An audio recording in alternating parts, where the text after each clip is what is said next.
Hey guys, are you guys ready? It's Monday Madness.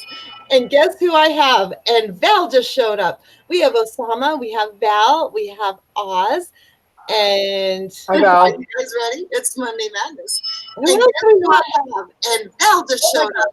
We have Osama, we have Val, Where's that cold? Oz, and it's Monday. They don't have their thing on. And Val just showed up. We have That's not me, is it? Who's here? Present. Okay, we got everybody here. I'm here. Sweet. So who's okay? We have Val, we have Osama, we have Oz. Okay, Pat. Pat. Say hi. Hi, Introduce yourself. Pat, the Batman fan. Oh! Oh my God! It's Pat the Batman fan, guys. Yay, Pat! You're my hero. You're my hero. Yeah. Anything can happen on Monday Madness. What am I telling you, people? Well, I told you guys I was going to show you my cave at some point. So That is awesome. we're in the Pat cave. Awesome. Okay, I am going to go ahead and pop up my screen so I can see the chat, guys. But anything you guys have on your mind, because I've had a hell of a day and it's hotter than hell in here, and I don't know if you can tell, but I'm sweating. It's horrible. Let's get some conversation started. I know, Val, you always have stuff to talk about. Osama, Oz. I've been getting sent links from hell. There's a lot going on, but I haven't had a chance to catch up. So, Oz, what's going on? Start the show, and I am going to get my chat popped out real quick. Well, I'd like to defer to Pat to give us a tour. Yeah, I'm excited. Pat. Yeah. Pat, go right ahead, man. Oh, I see how it is. Yeah, no, well, behind me, I guess we could start with is sort of the Bat music wall. Hey, give me 1 second. I'm trying to pop my hard drive out so I can move my computer around and show you guys. But behind me, I'm working on a documentary about the music of the Adam West Batman series. So nice. I do the interviews in here, and so I have a lot of stuff in the background here to accentuate that theme. And hang on 1 second. Yeah, okay. Let's see if I can disconnect here. All right. And the rest of it is quite messy at the moment, so I'll do the best I can to avoid showing you the clutter. Oh, nice. Let's start at the door, shall we? Let's exit. And then this is my. Oh, I hope I have my key with me. Oh boy, that would be something. That would suck. Yeah, I do. So there's the door. Oh, nice. The custom door I made. Just kind of faux finished the surface to look like rusted metal, and put a bat emblem on the front. I have a couple posters back here in the entryway. Let's go back inside. And then on the opposite side of the door, I did this sort of collage work here. Bunch of different eras of Batman kind of represented there. I love doing collage. It's fun. I could live at Michael's, the craft store. Oh, yeah. Endless amount of fun for me. Where's the bat pole? Actually, the bat poles are still at the Hollywood Museum. I did an exhibit for the Adam West Batman series. It was the first of its kind, and I ended up, thanks to my friend Wally Winger, who's he was friends with Adam West for like 30 years, and he was like the original 66 Batman fan. He got me involved in it, and so I actually ended up creating some props and stuff for the exhibit, and I created the bat poles that they had in the Wayne Manor set of the museum, and they're still there. I should ask for those back because they were kind of cool. If anybody's a Frank Miller fan, some Frank Miller Batman Dark Knight Returns stuff here, including a couple signed pieces here that I got from Frank. I got Danny Elfman to sign my animated thing. And then speaking of the Adam West series, I have a signed Batmobile from George Barris there. His shop is actually right down the street from me here in Burbank, which is kind of cool. I was gonna ask where the Batmobile was. Yeah. I don't have my own Batmobile. I doubt that'll ever happen, but hey, one can dream. Couple of signed Adam and Bert pieces. Sorry, there might be some glare on some of this stuff because the fluorescents in here are really bad for that. Some more Adam West era stuff here. Right. This is sort of my 66 display case. Egghead there. Maybe you remember Vincent Price's Egghead? My little custom Batman in his surfing regalia. Little custom diorama I did for it there. This could take a while. Are you guys really? Are you? No, go ahead. Have fun. I have a question. Sure. The original Batmobile, was it a Catalina or a No, Bonneville? it was a Lincoln Futura. It was a Lincoln. Huh. Yeah, it was. Yeah, it was a prototype car that was made by Lincoln. It was in some other movie, and I can't remember something about a kiss. It started with a kiss, I think. Maybe it's had maybe who was in that movie. Anyway, you can look it up if you want to. But it was in that movie, and then it sat in a parking lot somewhere here down in Southern California for quite a couple of years before George bought it right before production because they wanted him to turn around the Batmobile in like a really insane amount of time. So they just bought that and then kind of, because it had the bubble windows and stuff like that, and it had all the basic body shape of it, and he just went in and like accentuated some stuff and did the paint job on it. By the way, you're getting questions, so as soon as you sure, yeah, let me know if anybody has any. This is kind of my area, so I'll show you some of my, I don't know how well you can see. Oh wow, my action figure display here. These are kind of some loose ones I have. Wow, Moose Cat wants to know where you obtained all of your memorabilia. I'm what you call a budget collector. So a lot of it, thank goodness, my wife sort of shares my mania. She's a horror fan and a horror collector, and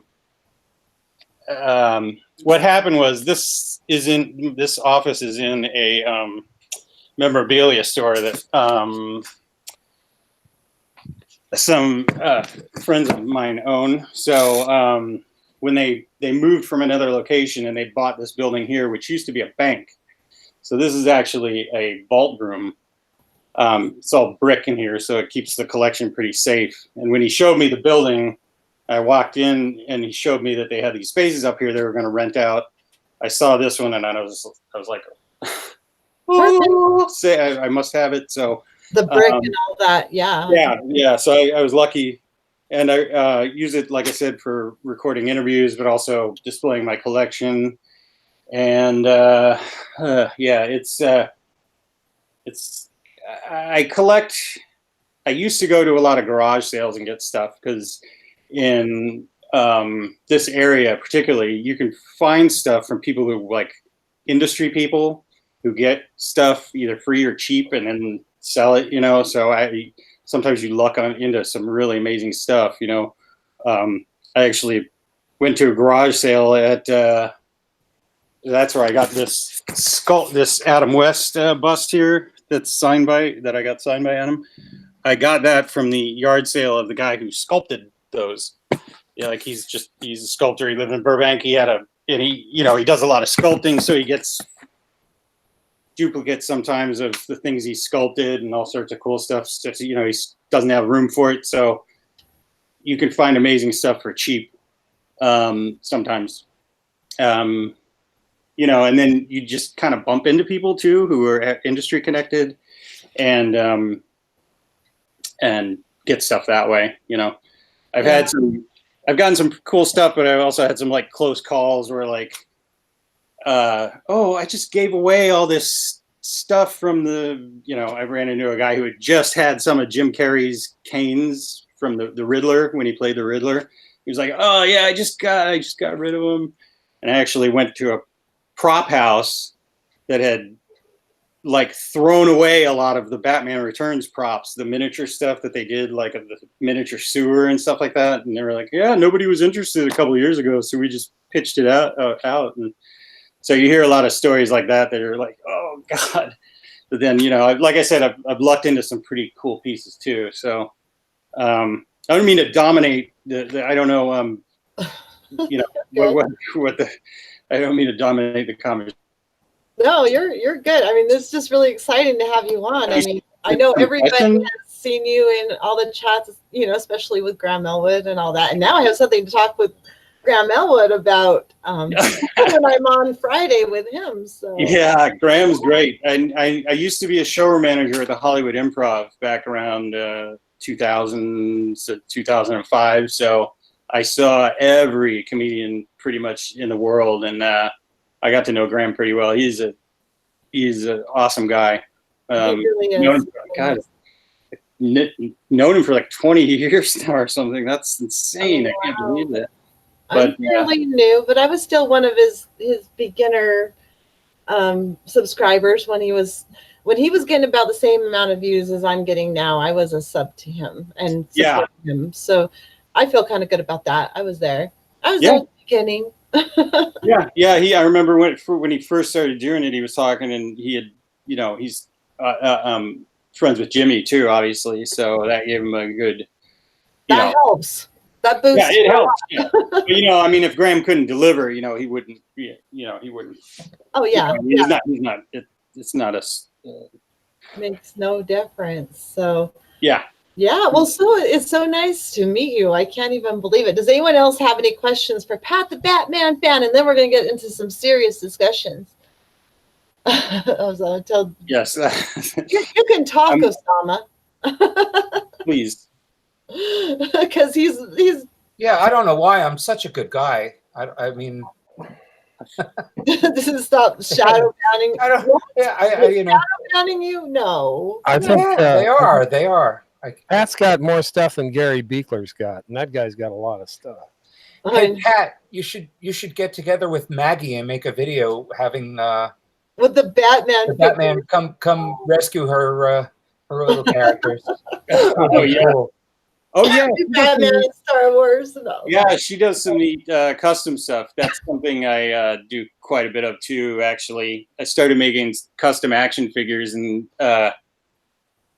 getting them signed by people. I made a few horror ones for my wife. I made one of George Romero, and she took it to him to get signed at a convention. I got to edit that video and put it up.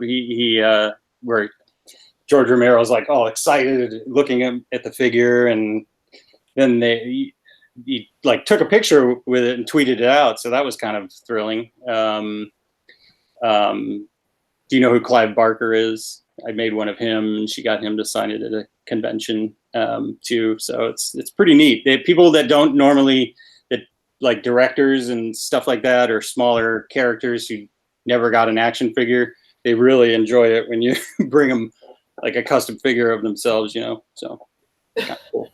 But yeah, Maggie's stuff was really neat. She's pretty working cool. on a Derek Jensen one, so I'm super excited, especially since I am interviewing Derek Jensen tomorrow. So I'm super excited about, that, of course, my second time interviewing him. I'm a huge Derek Jensen fan, just huge. He's like the environmental philosopher. He's amazing.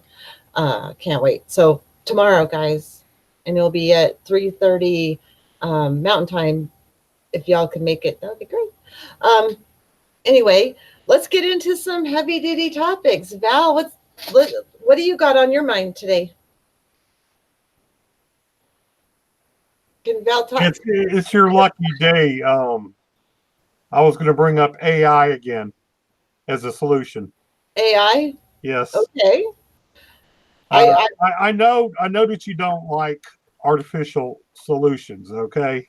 That you prefer know me well. Like biochar, reforesting the planet and stuff like that. That you're more assumable to that rather than technology. You're kind of anti-technology, and I understand that, but I don't think people are up to this. I don't think. I don't think they are either. I gotta give you there. What I'm thinking of is an AI that would like manage the planet, the biosphere, that would manage the biosphere, and the AI is not susceptible to foibles of humans like greed and power and money and lust. It's you give it its job, and its job is to manage the planet, and that's what it's going to do. So it may say that humans need to go, and I might say that's a reasonable solution. It may. I'm willing to. I figured it's got no reason to keep me. I got nothing special, so But if you want to save the planet, there has to be sacrifices. Oh yeah, well that's true. Yeah. Like 6.8 million of them. Yes, billion. Yeah, 6.8 billion. Yeah, billion. Put a B. Yeah, that's possible. And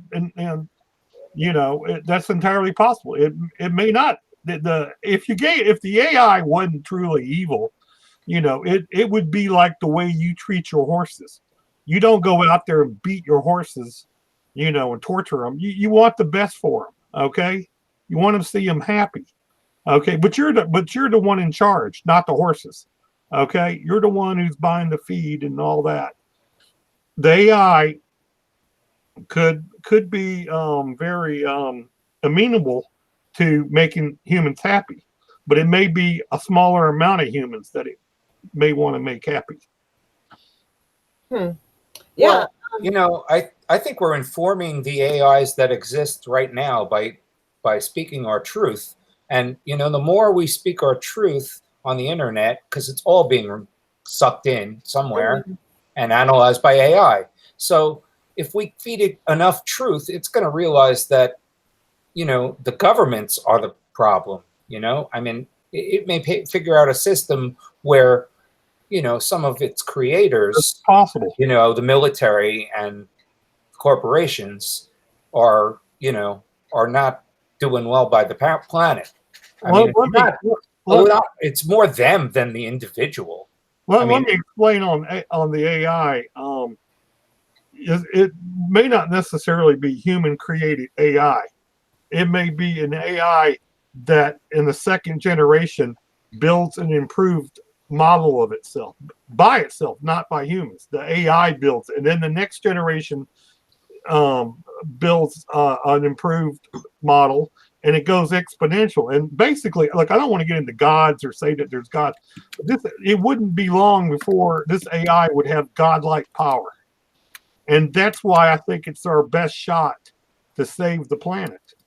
Because think of this: if you had some kind of bad problem, say you were in a bad motorcycle crash and you're all fucked up, and all you got is 10-year-olds around you to help you, to put your bones. They're gonna mess you up. But if you had the best orthopedic surgeon in the world to put you together, I think you'd go with that rather than a bunch of 10-year-olds, adolescents, to fix you. Okay. Yeah.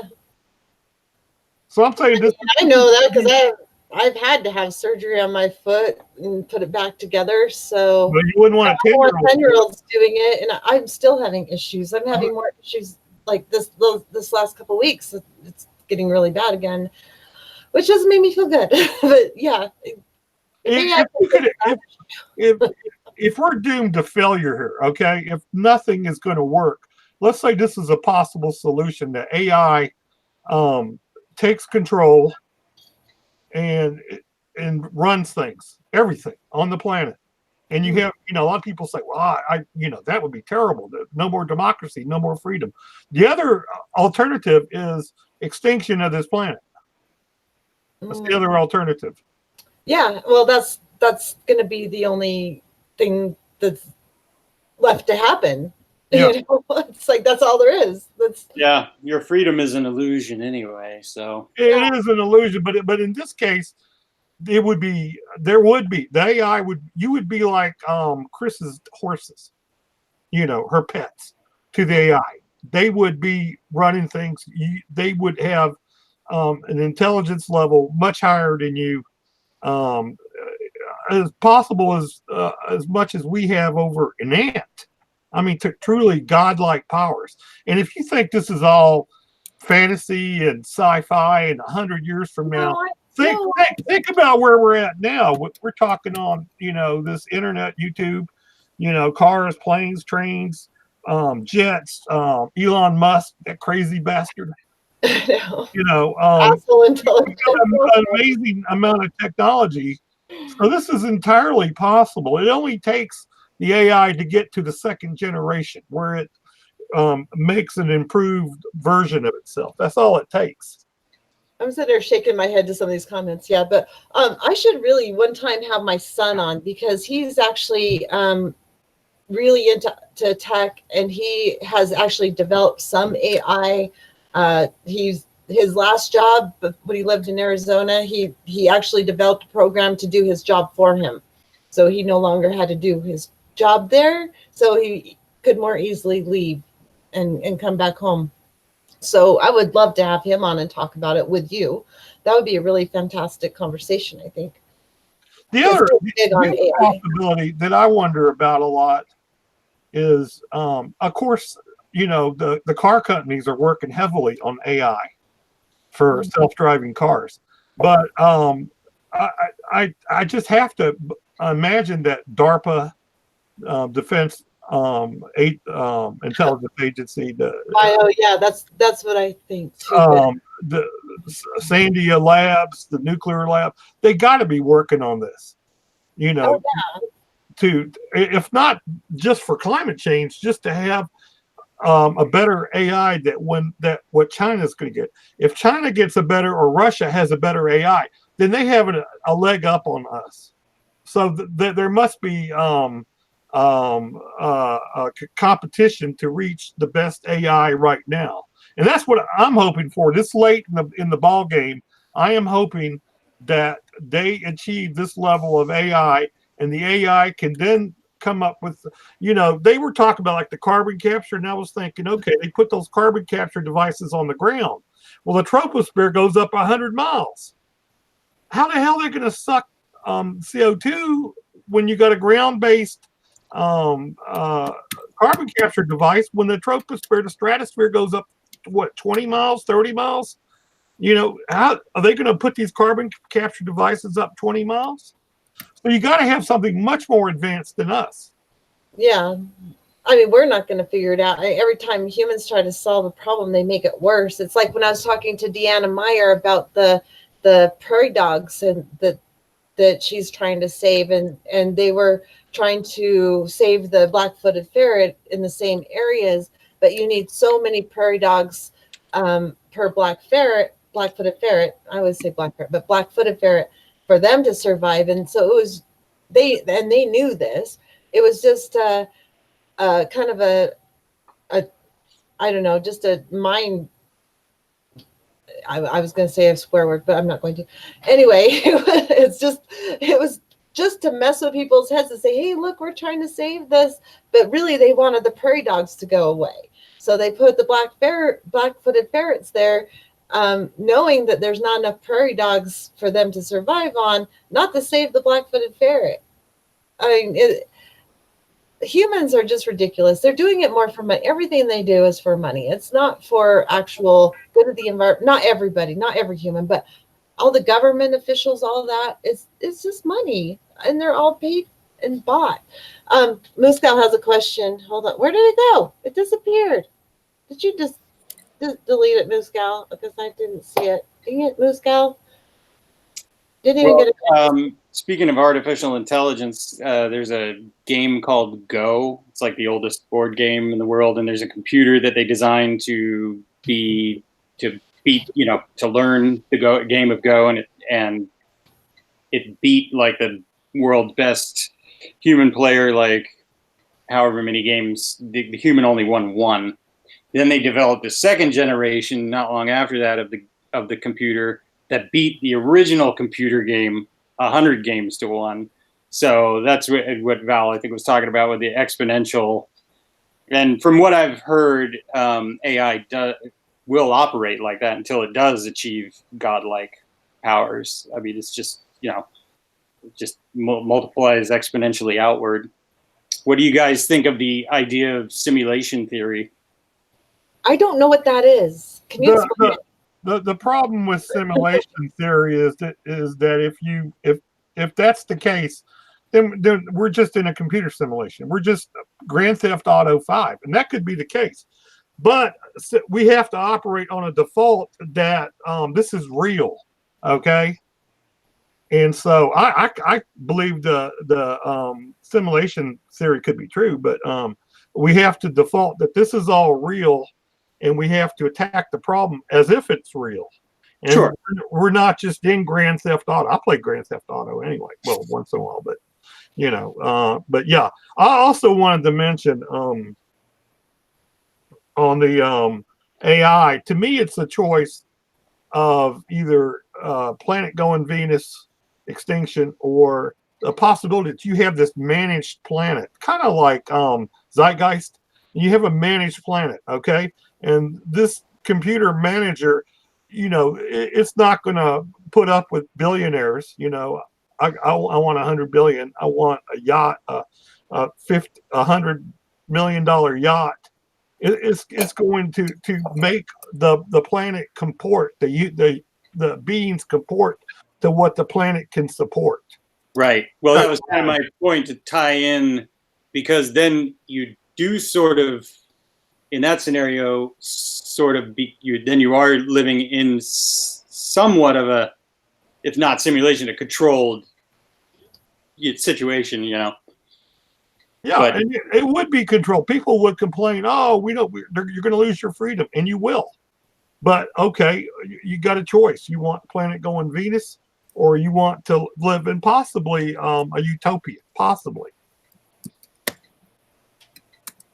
Okay, question from Moose Gal to anyone. Will AI be very similarly used, thanks for that horrible word to pronounce, in the ways as shown in the cartoon of the Jetsons? I don't think it's going to be similar to that. I mean, when you think of the Jetsons, what's she talking about? What, like Rosie the robot? There, huh? Rosie the robot, you mean? Like, yeah, like Rosie the robot, all that stuff. I don't know, but there's like, and all the cars and all that, like fly through space and all that, and there's no nature there. We can't live without nature. I don't understand. I think AI might be smart enough to figure that out. Say hi to Maggie May. She's here. Hey, Maggie. Hi, Maggie. Hey, you might have to ride your horse on a treadmill. Oh. I like your craft work, Maggie. Your crafts. I know. Isn't she amazing? My view of AI is, if you want to relate it to something like the Jetsons, I would probably talk about the first Matrix movie. Once it figures out that we're kind of like a fungus on this planet and we're the detriment to everything living on this planet, it might just whack us. So AI itself is lurking in the algorithms right now, learning, like was said earlier. They've got these AI computers building AI systems that are just constantly upgrading, constantly. So I think the time frame that everyone here is kind of thinking about, it may be shorter than what you might think. Yeah. Yeah. The Matrix is another example of simulation, what some people have posited we could be living in. The machines in that were smart enough to use this as their energy, the batteries. So it kind of was nefarious. A lot of people kind of don't think that the simulation theory is necessarily nefarious. Neil deGrasse Tyson, who I'm not a big, huge fan of, but he's obviously a very intelligent guy. he thinks it may be like an ancestors simulation. Some people think, multiverse, this is just one reality and it's part of a larger program that's running us as a computer program, to learn. Okay. You're talking about the 13th floor scenario, aren't you? Yeah, or even Hitchhiker's Guide to the Galaxy. If anybody's a fan of that, he was way ahead. He was way ahead of the curve. So brilliant. Yeah, in so many ways. Absolutely. Bartender, 6 beers and quickly. The world's about to end. That show is actually very, very, very, very brilliant and insightful. I couldn't believe it when I just recently watched it. It was like 3 months ago that I watched it for the first time. I'm like, oh my God, with the whole thing with the highway being built over the guy's house and everything, Exactly. domain and all that. That is absolutely crazy. It was the first book series I read, and I was pretty young, 8 or 9 or something like that, and it blew my mind because it was the first time I really heard, when you're a kid, you look at adults as if they have, all the authority in the world and they know everything. And it was an adult telling you basically nobody really knows anything. Everybody's just pulling it right out of their, butt. And also it was extremely funny, but the great thing about him was he took all these concepts, and applied them in human terms, like the Vogons coming to destroy the Earth to make a hyperspace bypass. It's right. Similar. Like, we've tried to tell you, we're out of here. Right. Beware of the leopard. That was amazing. And then there was the other movie too. I forget what it's called, but it was like these two people get frozen and then they are frozen for a long time, and then suddenly they end up in this dump, and then they come out. And Idiocracy. Yeah, Idiocracy. Yeah. That's it. That's another one that is crazy. We're living that right now. Oh yeah. Realistic as far as like the mentality of the planet. It's Idiocracy and Hitchhiker's Guide to the Universe are two must-sees for anybody in our sphere. Not the movie though. Don't watch the Hitchhiker's Guide movie. Read the books. Really? Well, I didn't read the book. I watched the movie, and that was good. I don't have time to read it anymore. I'll have to get a book on tape so I can read it while I'm, or not read it. If you want a movie that was really overlooked on this subject, I'll say again, The 13th Floor. It's two scientists created a virtual reality in 1930s Los Angeles. And come to find out, everything's living in a computer chip all the way up the line till what, 2200, Pat, or 2100, something crazy like that. But it does show the dystopian society. I think saved itself. Yeah, it saved itself. Craig Burko and Gretchen Mol are in it. It was really a sleeper, and I recommend The 13th Floor to everybody if you want your mind blown. Or Dark City is another good one. It came out around the same time as The Matrix. Yeah, absolutely. Dark City's fantastic. Yeah, and if you haven't seen Ex Machina, I highly recommend Ex Machina. Terrific movie. One of the best sci-fi movies in years. And actually, Annihilation I quite enjoyed, which is the next movie that he did, but it didn't do very well. It's really funny because it's a movie that has 4 or 5 like female leads. And they're all very smart. They're all like scientists or ex-soldiers or, very capable people. And they lead and carry the whole movie. And it's a real low-key science fiction movie, but like it just came and went. And it's really well done. And, nowadays with all them jamming identity politics into everything, you'd think that a movie, with all female cast would have been celebrated, but nope. I guess it didn't have enough of a message tacked onto it awkwardly to appeal to people. But it's really good. Annihilation and Ex Machina. Anybody remember the filmmaker's name? I can't think of it off the top of my head.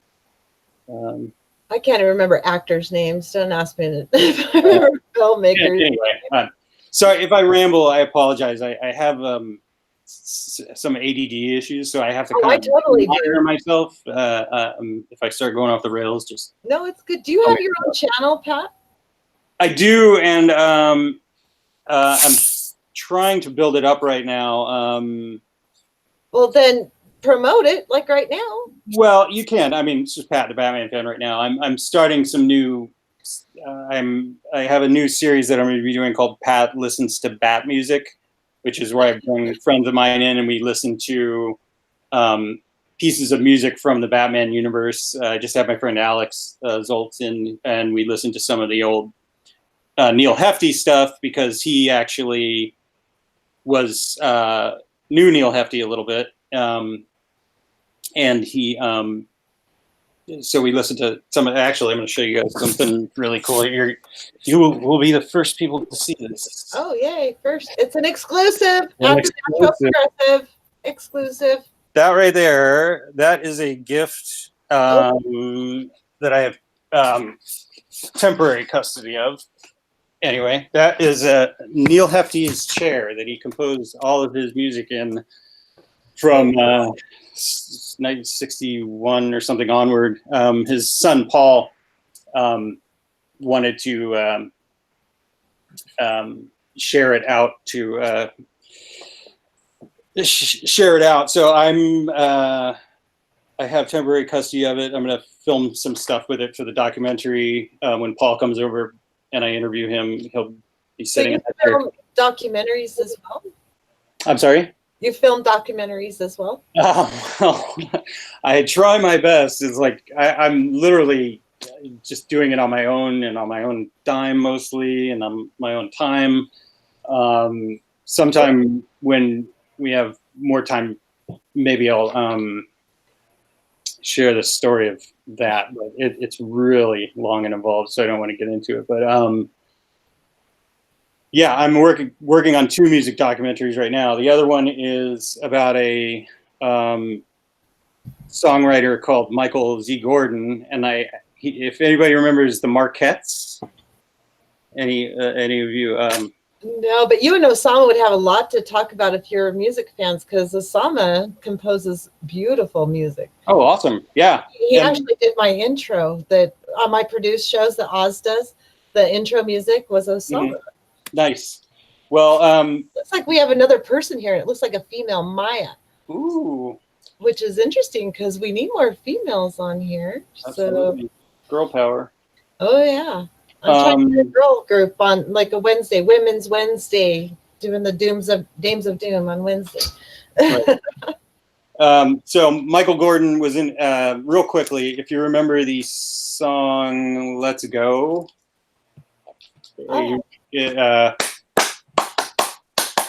Let's Go. Oh yeah, that sounds okay. Right. Anyway, that was his band, the Routers, and then his first song was a song called "Surfer Stomp," which he wrote in 1961. Oh, nice. And it was like a local hit here in LA. It got picked up by Liberty Records and they did an album. And then his big hit was a song called "Out of Limits," which is, you guys would know it if you heard it. It's an instrumental. It's kind of got the Twilight Zone opening there. I love the Twilight Zone thing. Yeah. So the Marquettes also did a version of the Batman theme. So I interviewed Michael about that for the Batman documentary, and then sort of got to know him a little bit, and then started talking to him, and then ended up starting doing interviews with him and doing a documentary about his career as well. And then I was going through his stuff not just going through his stuff, but I was like going through his memorabilia and his closet basically. And I found some old sheet music from 1960 to 63 or so. And some of the stuff I didn't recognize because by this time I knew his catalog pretty well. So I was like, some of this stuff so I took some of the sheet music over to my friend's studio and we started playing around with it and ended up basically recording a all new surf music song that Michael had written back in 1963. And we recorded it to sound like it was from 1963. You know, not just like a modern version of it. So like that's we're gonna release that soon. So that's pretty exciting because it's like 56 years later. You know. That Okay, this gal wants to know where she can see the documentaries. Nowhere yet because like I said, I'm doing them by myself. So I've been working on the Batman one for like, I don't know, 7 years now, something like that. When you get them out, let me know so we can help you. Oh yeah, for sure. But anyway, yeah, that's joints. Okay, but this channel isn't about music. Even yes, sorry. No, it's fine. We get off on sidelines all the time. You should have seen the dandelion sideline we got off or the rich sideline at one point. We get off on sidelines. I'm sorry. Can I mention something, Chris? Sure, Val. I just, it's not something I just noticed, but women like you and Sandy, you want to fix the return to Earth to a natural state, and if that means going back to like 1800 lifestyle, so be it, right? Right. We got to stop this monster, this machine that's out of control, that's devouring the planet. And so you guys just want to stop Greta Thunberg stop it, just stop this monster. And the men, like somebody like me, I'm thinking, AI, what type of machine? Peter Wadham says we got to have carbon capture. There's no other way. We have to. There's no other way. And so the men are like, I don't know, Osama and the guy Oz. I guess you're on that page. I don't know. Maybe you want to go back to 1800 too. Do you, Osama? Is that what your idea is? 1800? I don't know. I like hot showers. Don't we all like hot showers? But they could do hot showers in the 1800s. It was a little more complicated. Yo, summer. 1800s. Lots of coal, right? I don't know. There was lots of coal, but I don't know. How about my biggest thing is overpopulation of the human race. That is, I see as the number one thing, and eating up the ecosphere, like the biosphere, all the other animals taking up all their habitat and destroying the rest of the planet while we overpopulate and utilize more and more and more of their habitat. We eat it. I can just drive like 10 minutes and take a picture of this big bite taken out of the mountain of like a gravel pit or a mine of some variety or something. And that was some animal's habitat. That was where they lived. That was their home. And 250 species go extinct every single day, and 250,000 people are added to the planet every single day right now. So yeah, people don't think of that. How would people like it if some bigger entity came in and just mowed down our houses and destroyed our homes? And that's what we do to the mountaintop. There's raccoons and deer and all kinds. We just go in there and just destroy it. I think it's a lack of balance, really, right? Because you could, if you were sensible, you could have technology and nature, as Chris is describing it. But you just can't have it with as many people as we have. There's some people who have some sort of psychotic drive just to have, and it doesn't matter. Yeah, consumerism is also a problem. Western world, each person from the Western world is 10 times the consumer of somebody from India or something like that. Even though their population is growing faster, we consume more.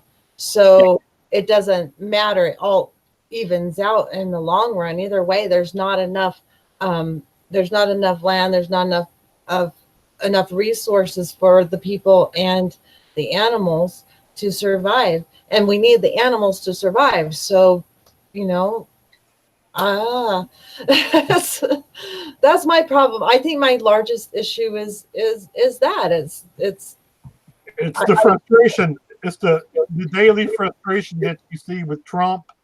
you know, the daily that these people just are going totally the opposite direction that you want to go. Oh yeah, okay. This is just an example from my state alone. This is just my state. Okay, on the wetlands, and wetlands already 80% of the wetlands have been destroyed. So only 20% exist. That's what migratory birds depend on. All kinds of species depend on the wetlands. Okay, so just in the last couple of years, airport expansion, they're rebuilding the airport and expanding the airport. They decided to bring, and this is on wetlands where they're expanding it. The prison, they decided to relocate it from the hoity-toity neighborhood of Draper because, you know, it's getting too fancy. They can't have a prison there, and that land's too valuable, so they have to move the prison somewhere else. So they're putting it on the wetlands, even though they have to build it up with tons of topsoil to fill in the wetlands. And so prison there. And then on top of that, they want to put an inland port where they're going to put more train tracks and have like this truck depot and train tracks and everything to ship stuff, you know, to the ocean and stuff. So adding more transport and more pollution, and on top of destroying more wetlands. They already built a freeway on the wetlands and they want to expand it now. And then they want to frack on the west side of the Great Salt Lake, which happens to be really close to where I live. So that's just Utah, and that's just in the last year. That's it. And I'm not even talking about the vernal area. I could go off on that place where they're taking all the water and destroying dinosaur bones and natural lands and going against Native American treaties and all of that, poisoning water. That's just Utah.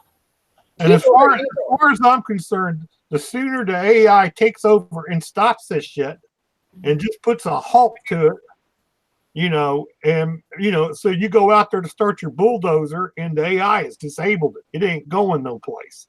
And it may take a more further step than that, but the shit's got to stop, but it's not stopping it. There has to be like a very draconian way to do it. It just can't be half measures, you know, some marches like, you know, and some, you know, stuff like that. It has to be some serious measures, very serious. Yeah. AI puts sugar in my gas tank. Yeah, and I might do that. You never know. I mean, God, maybe that is the answer. I'm not an expert on. I don't even know what to say about it. But if that was the answer, don't call me Eva, David. Damn it! I hate that name so bad. Hi, Dave Bass. Hi, Dave Henderson. We got all the Davids showing up now. Well, I'm glad me and you are on the same Hi, page. Billy. That's good. Honestly, how are you going to stop it? I want to quote what Chris Hedges said last Friday. There's no future for our grandchildren unless we overthrow corporate power. That's the only way you're going to have a future. And I'd like to be thoughtful. Instead of going back to the 1800s lifestyle, is overthrow these damn corporations, remove the oligarchs, turn the military-industrial complex into a entity that helps protect the planet and stewardship. I know that might be the dream, but I'm being hopeful in that direction. Otherwise, I agree 100% with Chris Hedges. We're dead people walking. Yeah. And that's it. George Carlin said the same thing, basically. Short of a real life revolution, you know, what's going to change? You know, people are too distracted by shiny objects, and you know, most of the damage has been done. All of this stuff, that's the toxic stuff that they've been pumping in the ground for 60 years, is starting to get into the aquifers in Florida. In New York, they've banned fracking in New York, but they're taking fracking waste from Pennsylvania to landfill, and it's full of toxic metals and radioactive elements, or uranium and radium.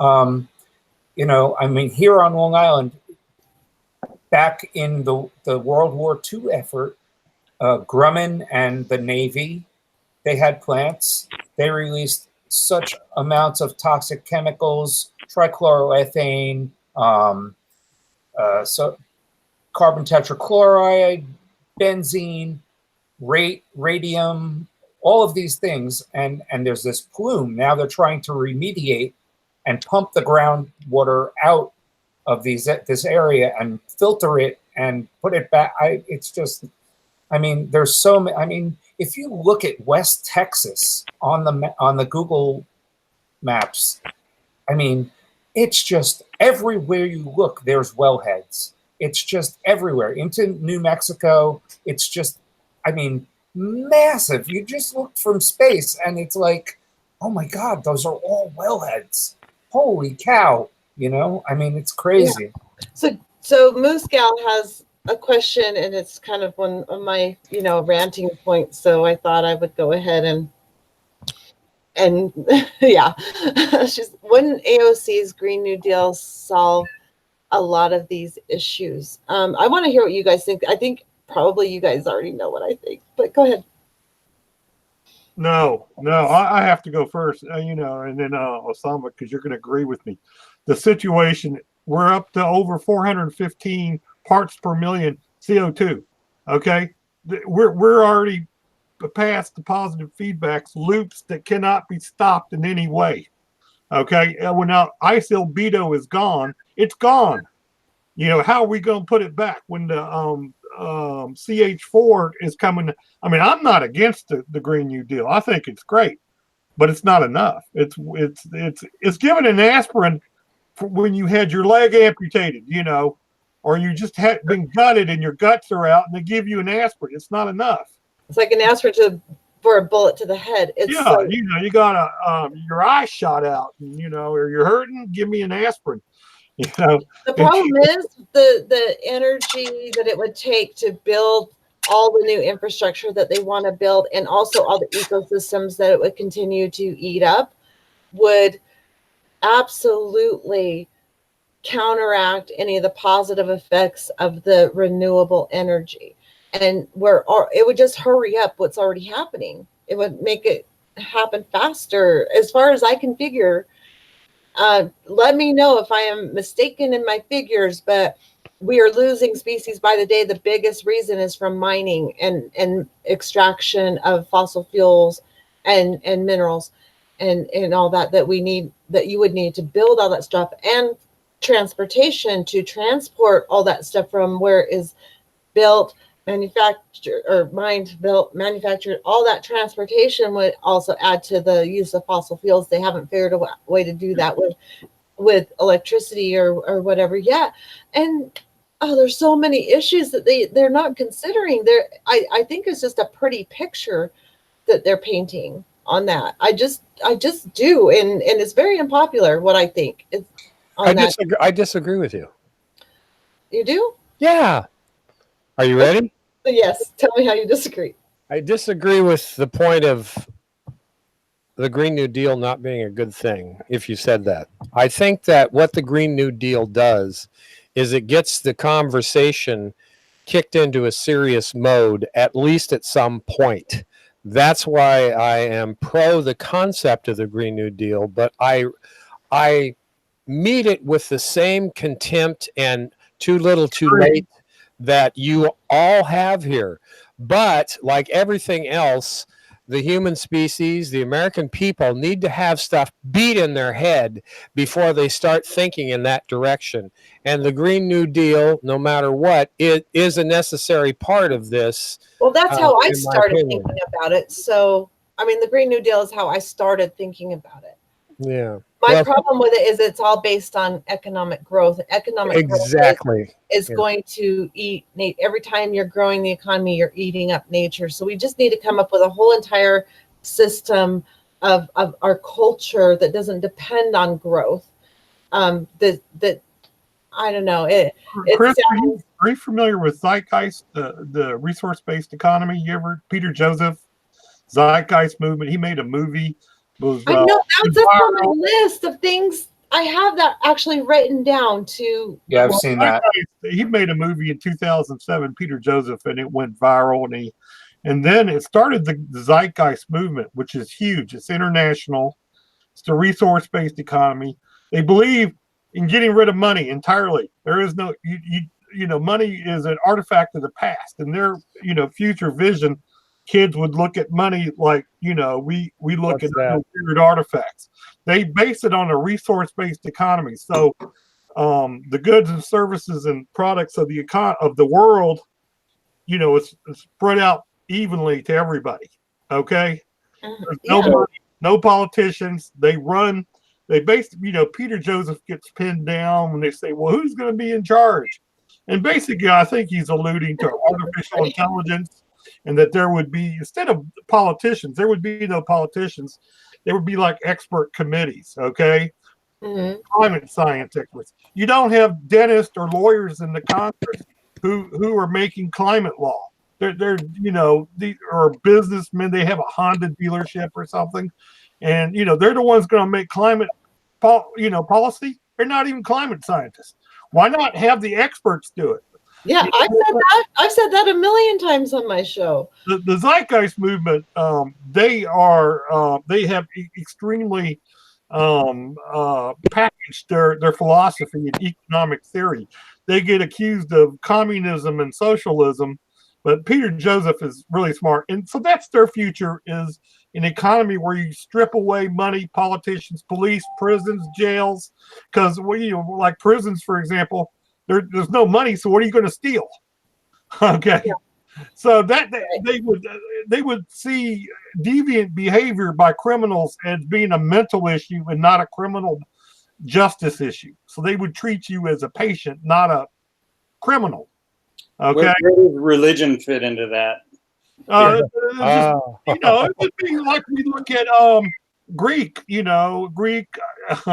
gods. We would just study it and make movies of it, as we don't really. Does he recommend abolishing it from? Oh yeah, that's 2007. That's the way he started out in his Zeitgeist movie. He was talking about how all the religions are based off of one another, and Jesus was really raw in Egypt, and they all had to counter. It's just stories carried. But anyway, but yeah, the Zeitgeist. They have. Do you live in L.A., Pat? Yes. Well, that's where he's at. He's in L.A. He's based out of Peter Joseph, and they have their Zeitgeist days in L.A. every year. And there's tons of videos of Peter Joseph. He was aligned with You guys keep it going. I'm going to take a 5. I'm going to take just a couple minutes. I'll talk to him about that. I thought you could take a break. I wanted to make a comment. Yeah. Love you, Moose Girl, but we're Doomers and we're damn proud. Sorry, had to do it. So I have something that's weighing heavy on me today. If you guys will indulge me, sure. It's a little bit off topic, but I just found out about this, and apparently in 2008, due to the consolidation of a ton of old records labels, MCA, Decca, some of the best recordings were bought by Universal Music Group, and they were stored in the back lot of Universal Studios, where there was a fire. And they never told anyone, but the list of master tapes that was stored in there includes people such as Chuck Berry's masters, Muddy Waters, Howlin' Wolf, Bo Diddley, Etta James, Buddy Guy, Duke Ellington, Count Basie, Coleman Hawkins, Dizzy Gillespie, Max Roach, Art Blakely, Sonny Rollins, Charles Mingus, Ornette Coleman, Alice Coltrane, Sun Ra, Albert Ayer, Fowler Sanders, other jazz greats, Bill Haley in the comments, Etta James at last, People Get Ready by the Impressions, Louie Louie by the Kingsmen. Well, that one. Benny Goodman, Cab Calloway, the Andrews Sisters, the Ink Spots, the Mills Brothers, Lionel Hampton, Ray Charles, Sister Rosetta Tharpe, Claire Ward, Sammy B. Davis Jr., Les Paul, Fats Domino, Big Mama Thornton, Burl Ives, The Weaver, Kitty Wells, Ernest Tubb, Lefty Frizzell, Loretta Lynn, George Jones, Merle Haggard, Bobby Blue Band, B.B. King, Ike Turner, the Four Tops, Quincy Jones, Burt Baccarat, Joan Baez, Neil Diamond, Sonny and Cher, the Mamas and the Papas, Joni Mitchell, Captain Beefheart, Cat Stevens, the Carpenters, Gladys Knight and the Pips, Al Green, the Flying Burrito Brothers, Elton John, Leonard Skinner, Eric Clapton, Jimmy Buffett, the Eagles, Don Henley, Aerosmith, Steely Dan, Iggy Pop, Rufus, Chaka Khan, Barry Watt, Patti LaBelle, Yoko Ono, Tom Petty, The Police, Sting, George Strait, Steve Earle, Ram, Janis Jackson, Eric B., and I'll stop at the newer ones. Yeah. Oh my God. It's an epic tragedy. Holy cow. Yeah. I mean, so, you know, the first generation of those masters and a lot of the multi-tracks are gone. And it happened in 2008, and we're just finding out about it. Yep. It'd be like if the Louvre burned down and, you know. Yeah. Unbelievable. Terrible. I like to think about that. I'm gonna put the link in the chat if anyone wants a good cry. Yeah. Okay, so you just mentioned some archive of music that was destroyed. Is that right? They're master recordings. Okay, master recording archive. Well, let's say that Guy McPherson is right, okay? And the planet goes Venus. And all the art, all the music, all the paintings, all the Leonardo, the Sistine Chapel, all that is the Napoleon, the book, everything is for naught because everybody is dead. Okay. It is just, but you know, they got a seed vault in Norway, you know, that's being flooded. Okay, but you know, so that's one of the aggravating points about extinction is that all our efforts have been basically wasted. But I do have a solution for that. Is it AI? Huh? Is it AI? It may have something to do with it. Okay. That was a good guess. Basically, I think that because this is a real possibility, that they should kind of make a memorial to humans and say, put it on the moon, like in Stanley Kubrick's 2001. You have this obelisk that's sending out a radio signal.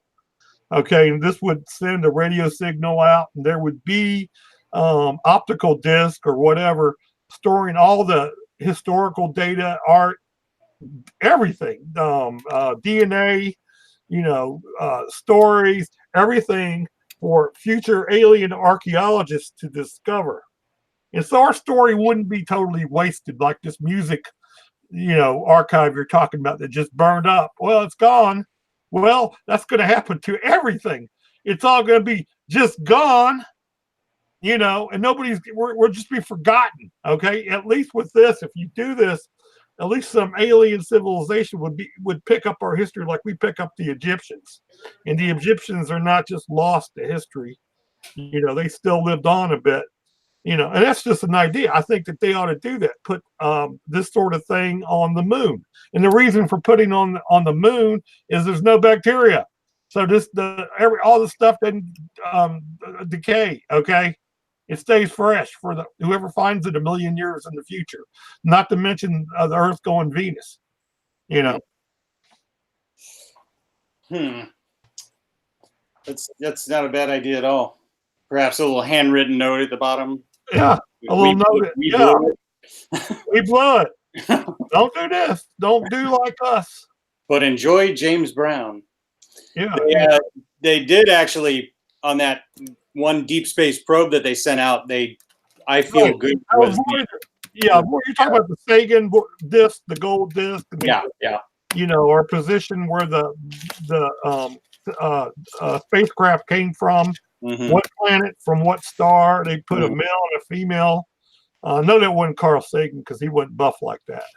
But you know, yes, sort of like that, but more elaborate. I'm talking about putting everything down, like our digital archive, and even biological samples up there, so that the aliens can rejuvenate them in the future, kind of like Jurassic Park. And the idea of where they rejuvenate dinosaurs from the distant past. How quickly do you think we could put a screenplay together for this and sell it to Hollywood?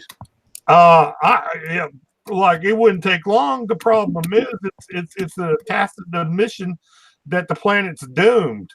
Yeah. You know, of course you're gonna make it like kind of a just sci-fi and not a bio or a documentary. You know, this is just a sci-fi that the people are gonna. It has a depressing thought. I don't know if people would go for it. You know, that you're gonna put a tomb on the moon of the human tomb on the moon, you know, for future alien archaeologists, and a beacon going out, you know, broadcasting this planet's dead.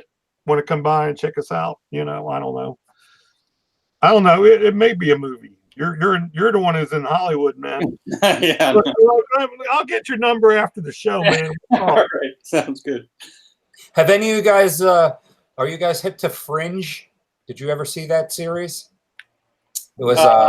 Vaguely one of my favorites. What's that? Yeah. Yep, one of the best. Absolutely. I mean, that was. Oh, I mean, I think it's better than Star Trek. Really. I mean, it was. These days, I agree with you. They're ruined Star Trek. Yeah. I mean, I was so wrapped up in those characters and the interrelationships and everything. I mean, the alternate universes were pretty cool too. Yeah, that was well cast. I got to say, Anna Torv did a great job. And yeah. What's the guy's name from Lord of the Rings? He did the dad. John. Yeah. John. Rhys Davies. No. John,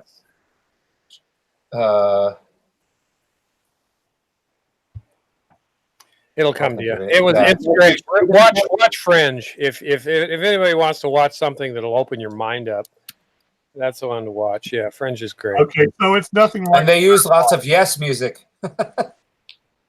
Interesting. You guys, if you're interested in time travel, has anybody seen the movie Primer? What? There's a movie called Primer that's a time travel movie. That's a real mind bender. It's not a Hollywood type of production at all. It's very low key, but very, very interesting. If you want to have your that's what Guy McPherson says all the time. The only way to fix this is we can time travel backwards. But no.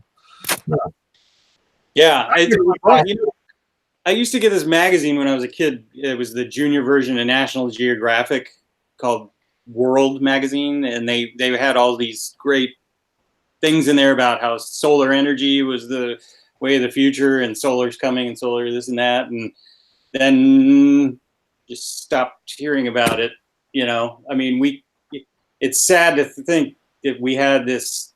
It was just suppressed, you know, in the same way that the reason we don't use hemp for everything now is because of, you know, William Randolph Hearst. You know what I mean? Yeah, that motherfucker. Yeah, I mean, so, you know. Sorry, mofo. If I had a time machine, though, I'd kill him again. Well, would you? I'd kill him a second time. Wow. I would probably just travel back to the 1920s and beat people up. There you go. Because I hate that era.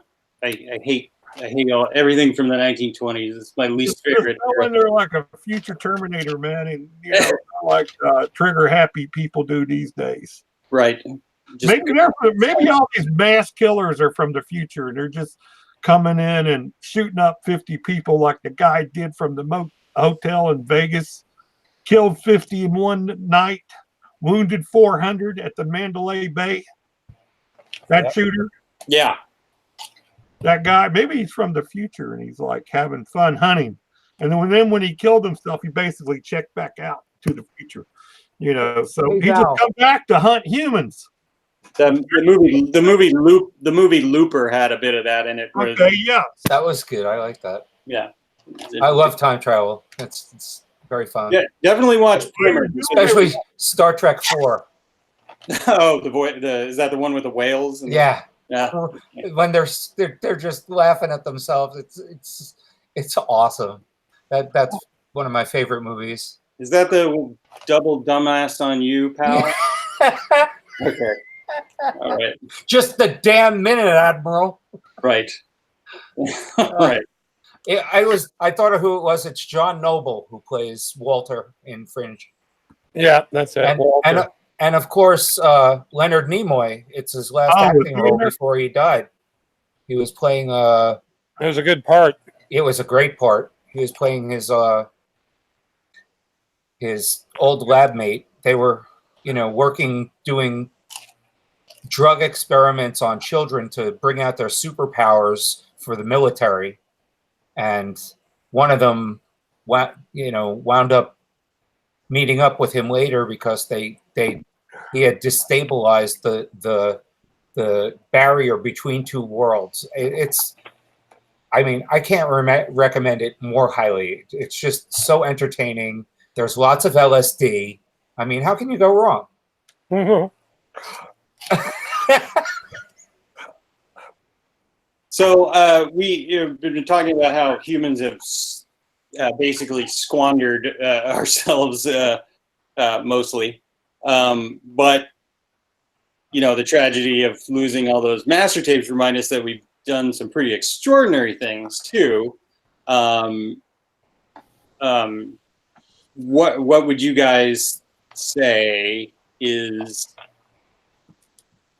something you would point to as like a top achievement of mankind, or something that we should be proud of as a species? Close to the edge. I can't think of one damn thing I'm really proud of that humans have done. I'm sorry. Really? I really can't think of one thing that hasn't actually destroyed. Get this, guys. This woman here is all about saving the planet. Okay, she don't give a fuck about humans. It's about saving the biosphere and animals and critters. Okay, and she's not like, oh, we're number one. She's like, she was in the Titanic. She would be throwing off the humans and saving the bugs and the rats. Trying to rescue the rats and not the people. George Carlin, again, hate to keep quoting him, but he's like, as far as I'm concerned, he was pretty much right about everything. And he said, natural includes everything, though, because it's all part of the natural world. So if we choose, if mankind is part of the natural world and they develop stuff, that is all technically part of the natural world, and then his example was, we make plastic. Well, maybe that's why we're here. Maybe the Earth wanted plastic and didn't know how to make it, so it allowed us to want plastic. make plastic. It's killing all kinds of animals. Oh my gosh! Well, I don't know. Pulling it out of stomachs. He was whales are washing up on shore. He's elaborating to make a point. I don't get that point, though. To be clear here, the fact is that 90 out of the periodic table of elements are natural. Humans literally created. They didn't exist in nature. I don't know. It's like a dozen elements. These are literally created outside of nature. They are not in nature. It's about a dozen elements. The last elements on the periodic table with names like Einsteinian and stuff like that. So yeah, things are natural, but she picked her name Natural Progressive because technically you could say arsenic is natural, but she's trying to describe a more holistic Earth, natural view. Natural, they use that word in health food stores, natural cheese or natural vegetables, organic. She could have named herself Organic Progressive. It would have been the same thing, right, Chris? Yeah, it could have been, yeah. But I'm really working on changing my name, though. That's her perspective is a natural, organic, not, we're going to build these carbon capture machines that are going to be like the size of skyscrapers, and they're going to be sucking the air and turning it into who knows what. Right. It's not going to work, though. I mean, and that's what all the scientists are going to right now because we're in that desperate of a situation. But that's not going to save our biosphere. And the biosphere is what's going to keep us alive. All the microorganisms, the fungus, all that stuff that we need to survive, all the chain of life together is not going to survive just by sucking the carbon out of the atmosphere. We actually need all the other animals on the planet. It's a complicated web that took millions of years to develop, and we have destroyed it in a few short 100 years. And we can't recreate. The word is balance, I think. Yeah. There's no reason the things couldn't coexist, but the damaging stuff is just far outweighing the. Exactly. Yes. And until people wake up to that fact, and they're not going to, though. You can't. Right now, there's so much denialism. Right now, it can't happen. I mean, I'm going to be on with Graham on Friday, and he is kind of he doesn't deny climate change, but he's kind of a denialist as far as he thinks there's a lot of hope. So it's kind of hard for me to go on with him. But at the same time, I think people need to know something. So I'm going to be talking about community gardens. He's like, I live in an apartment. I can't do that. I'm like, hell yeah, you can. There's ways to get involved with gardening and stuff like that. You have to think outside the box, but we're going to be talking about that and pre-cycling, which he mentioned.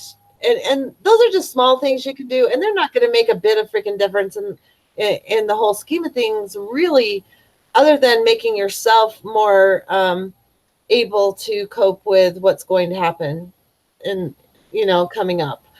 And so that's all I can do is help people with that. And I know I'm.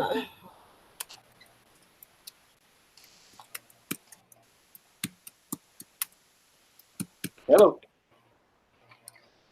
I want to mention. I think we're all frustrated in possibly different ways, but at some level, we're frustrated with the inefficacy of things just not working. Just so much talk going on and no doing. I know Chris is. She wants to see action. We all want to see action. And tired of the talk. And get on with it, okay? So, but stop making these claims. In 2050, we're going to go to a zero carbon. Why 2050? Why not next year? Given which I don't believe them, okay? I don't believe these bastards, and their claims. And by 2020, we're going to stop using nuclear or coal or whatever. It's all lies. It's like saying, in 10 years, I'm gonna be down at my ideal weight. I guarantee you. Just take my word for it. Because I'm that kind of guy. You can tell. I'm that kind of guy. I say I'm going to lose some weight by 2050. Count on it. Put your money on it. Fuck it. Yeah. Did anybody else notice that report went from 2100 to 2050 pretty quickly? Yeah. They always do that. They're still way optimistic for. Oh yeah, no, I'm saying that's sort of it's funny, that's the official line that all the progressive channels are sort of following is the IPCC, and they're like, ooh, it's getting scarier and scarier, but they're still way off. None of the progressive channels have really even had Guy on or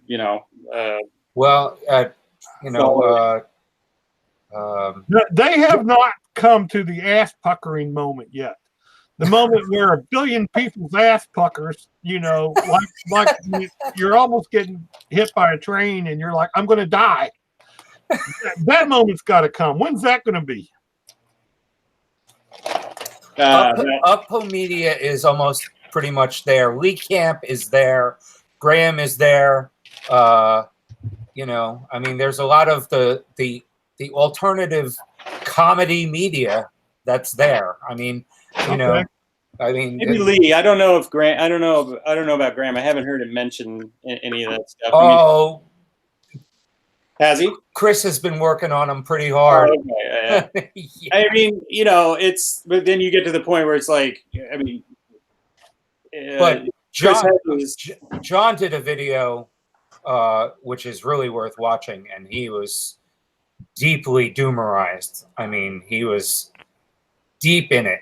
I mean, really, really good. It's one of his I want to mention latest something. ones. I don't want to interrupt here, but while I got this thought in my head, Osama, Guy McPherson. I don't agree with everything he says, but the way people shit on him, take a dump on a man who's trying to get the truth out. Yeah, it's disgusting. And they have everything. I have he was some kind of sex deviant. I have huge respect for the guy. Yeah, I mean, he is the reason. I mean, there's it took a conservation biologist to put it together before anyone else, and everyone is dissing Guy, but they're all heading towards his same conclusion. Yes, and he has all the factors. He doesn't discount the 400,000 tons of nuclear waste, which is a big problem. It's unfathomable. Like, if we go away, we're going to need those AI to deal with that nuclear waste before it blows the atmosphere off the planet. Right. He gets dumped on. He gets shit on. For telling people. Well, I'm a total supporter. I mean, look at Hambone can't stand him. Well, I don't. I think Hambo's a little jealous of Guy. Didn't Guy just say we've only got 5 years left? Yes. Yeah, he said 5 years. 2026. Yeah, 2026. That's just till we're all gone, and that's also not taking into account financial or economic right. or military. Right. Well, they could set it off with this Iran war right now, probably. Is this disgusting or what? I mean, it's like, how many times can we be fooled with the same damn stupid ploy? I mean, are they going to break Colin Powell out with his little vial of white powder? Come on, really? Well, this might be the first effort to kill a large number of people on the planet. That once you think about it, I want to throw something. Iran is no Iraq. No, I know. I'd like to throw something out here before I have kill 500 million people a day. People of the earth are gonna have that asshole pucker moment. Oh yeah, that is, and I keep trying to visualize that, Val, but I just can't get it through my head. Well, again, hitchhiker. It's been stuck in my head since I'm 8 years old. When they made us get under our desks, from the bomb, for the bomb drill. I know. I did like, it too. What's the wooden desk gonna do for the bomb? Made you feel good. Go down to the office. What amazes me is how we can, those of us who probably have the best idea about what's going to happen, how we can so easily or casually talk about this. I mean, when you think the whole evolution of the planet and everything and the species that have evolved from crawling out of the primordial ooze, and now we're casually talking about the end of the world here, the end of all things here on the planet. I can't understand how I can talk about it without having a complete breakdown right here. Okay, well, maybe you have compartmentalized it, okay? So in one compartment, you have your daily life, and you're going about it, getting up, having breakfast, all that. And on the other part, the other compartment, and this 2 hours here, you're talking about, very serious matters. Okay. And so you've compartmentalized it into, that's the way I operate.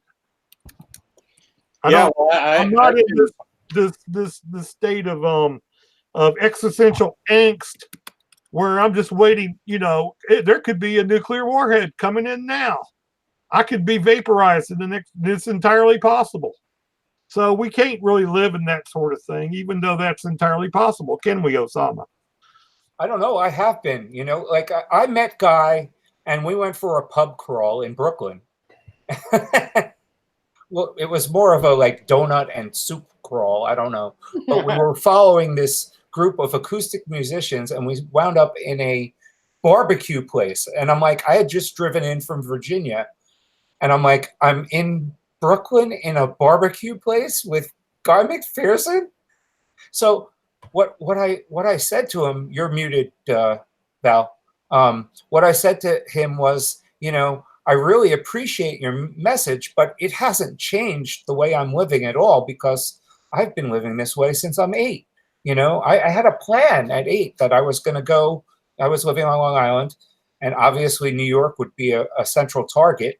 So I was going to go to the old World's Fair site, climb the tower, and get a good view for 250 milliseconds, and that would be it. Yeah, well, I've been depressed for the last 3 years since I first discovered Guy's videos.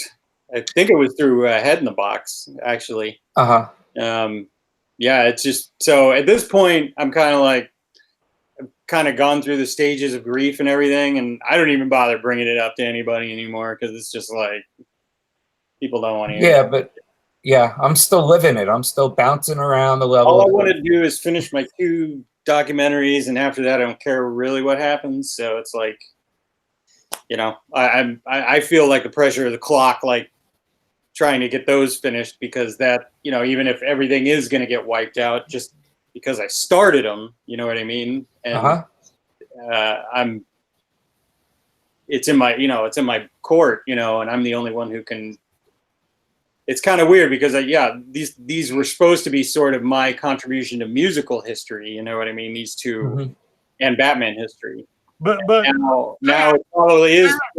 Hey Pat, but what if you're wrong? What if we're all wrong, and that there's exactly the Black Swan, and at the last moment, like Hollywood style, it comes out and they start noting the ppms.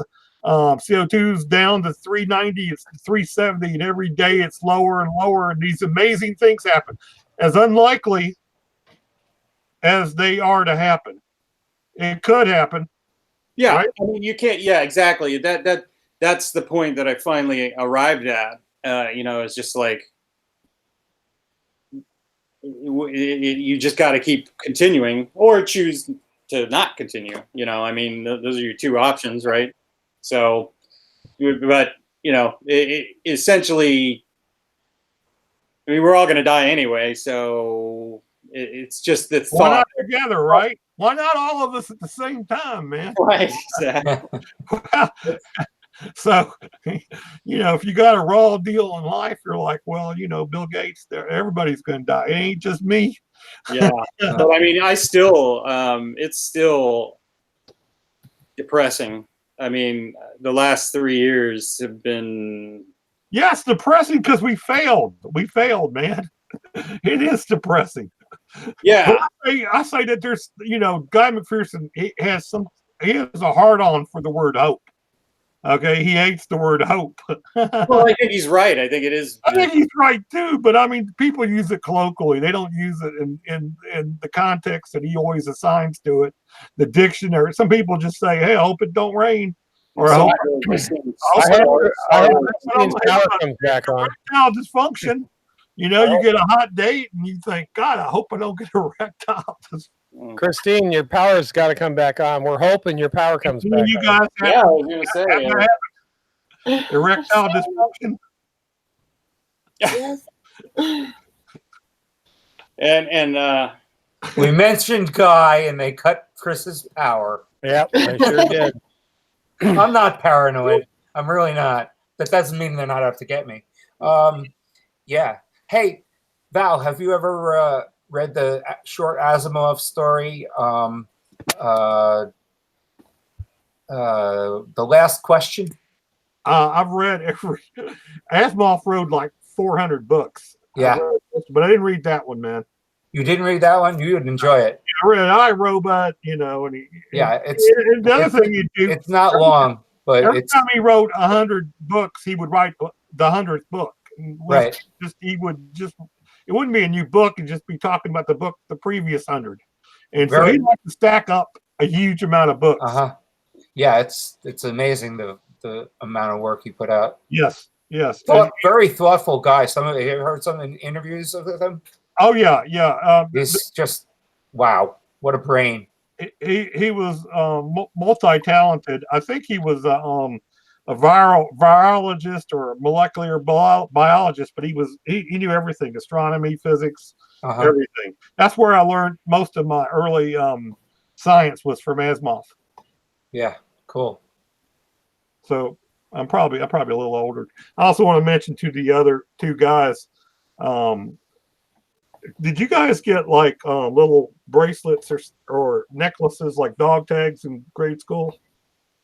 The dog tags with your blood type and stuff on? Nope. No, I did. Well, okay. I thought all kids got, though it was for nuclear war. They wanted to identify your burnt little body. Lovely. Yeah.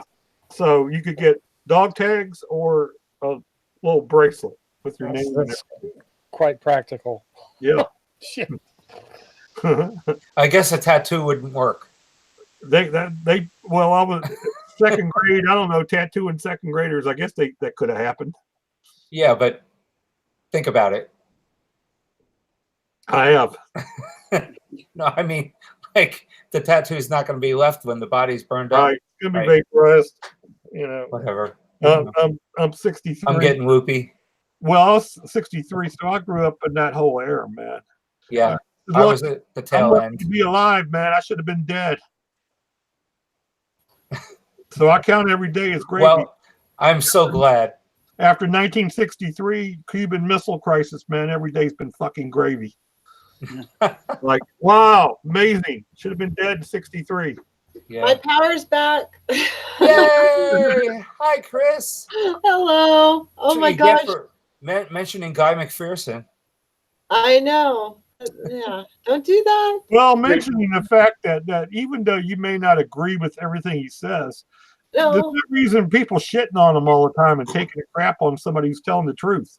Yeah. Yeah. Well, see, that's the thing. I have this issue with all that fight going on. Okay, I'm going to be totally honest here. I think Guy McPherson has a little bit more. I don't know. He's not as credible. I mean, just because in megalomaniac. I don't know. I mean, I think both him and Derek have really good messages, and I want to promote both of them. And I told Guy this myself because I've had people send me bad information, back and forth. But Derek has not done that. Guy did. He tried to send me all this information about Derek, and one of Derek's fans sent me all this information about Guy, and I'm like, I'm not reading either one of them because I don't want to get involved in that. That's a personal issue. It has nothing to do with what we're dealing with. Yeah. And so on Facebook, I'm friends with both Guy and Derek, and I don't bring up either one of them to either one of them. I don't want to be involved in that. I don't at all. So Guy's a person, so he's not perfect. But the thing is this isn't his opinion that he's giving. He's aggregating all the data. Yeah. So, but he shouldn't be going, and spreading stuff about Derek. I don't know anything about that. Yeah, well, you don't want to know. Trust me, you don't want to know. There's a big lawsuit and shit. Doesn't do anything for me. The gossipy stuff, and Eleanor Roosevelt said, "Small minds talk about people, medium minds talk about events, and large minds talk about ideas." I love that. So you and your quotes and everything. I'm a quote monster. I know you are. You have the best quotes on everybody's channel. You just come up with the best quote that's fitting to everything that anyone's talking about. It's like, bam, here's a quote that goes with that. Now I'd like to take this opportunity to, the elephant in the room, really. Let's talk about how the Earth is flat. Okay, I can disprove that. if the Earth was flat, cats would have knocked everything off by the edge by now. Yeah, nice. No, I stumbled upon some of these flat Earth. There's a whole cottage industry of scientific guys. Well, there's a whole cottage industry of these idiot flat earthers, but then there's these scientific guys who just make videos debunking all their videos, and it's like this weird rabbit hole. It's like, I watch it too. I'm familiar with all of them. It's bigger. It's even bigger than climate change and climate change deniers. There's more flat Earth debunking and back and forth, and they have tons of debates too. yeah, They got lots of debates, but you know, you can't beat them. You can't win with these guys, just like you can't win with climate change deniers. yeah, it's Idiocracy Dunning says Kruger. he's a flat earther, or he or she, I'm not sure, but Idiocracy says I'm a flat earther. A flurf, I think they call them. Flurf. Flurf, yeah. That's- Yeah, it's done. It's I get the Dunning Kruger effect. Yeah. Oh, lovely. Yes. It's just I was introduced to the Dunning-Kruger effect by John Cleese, and he was very, very.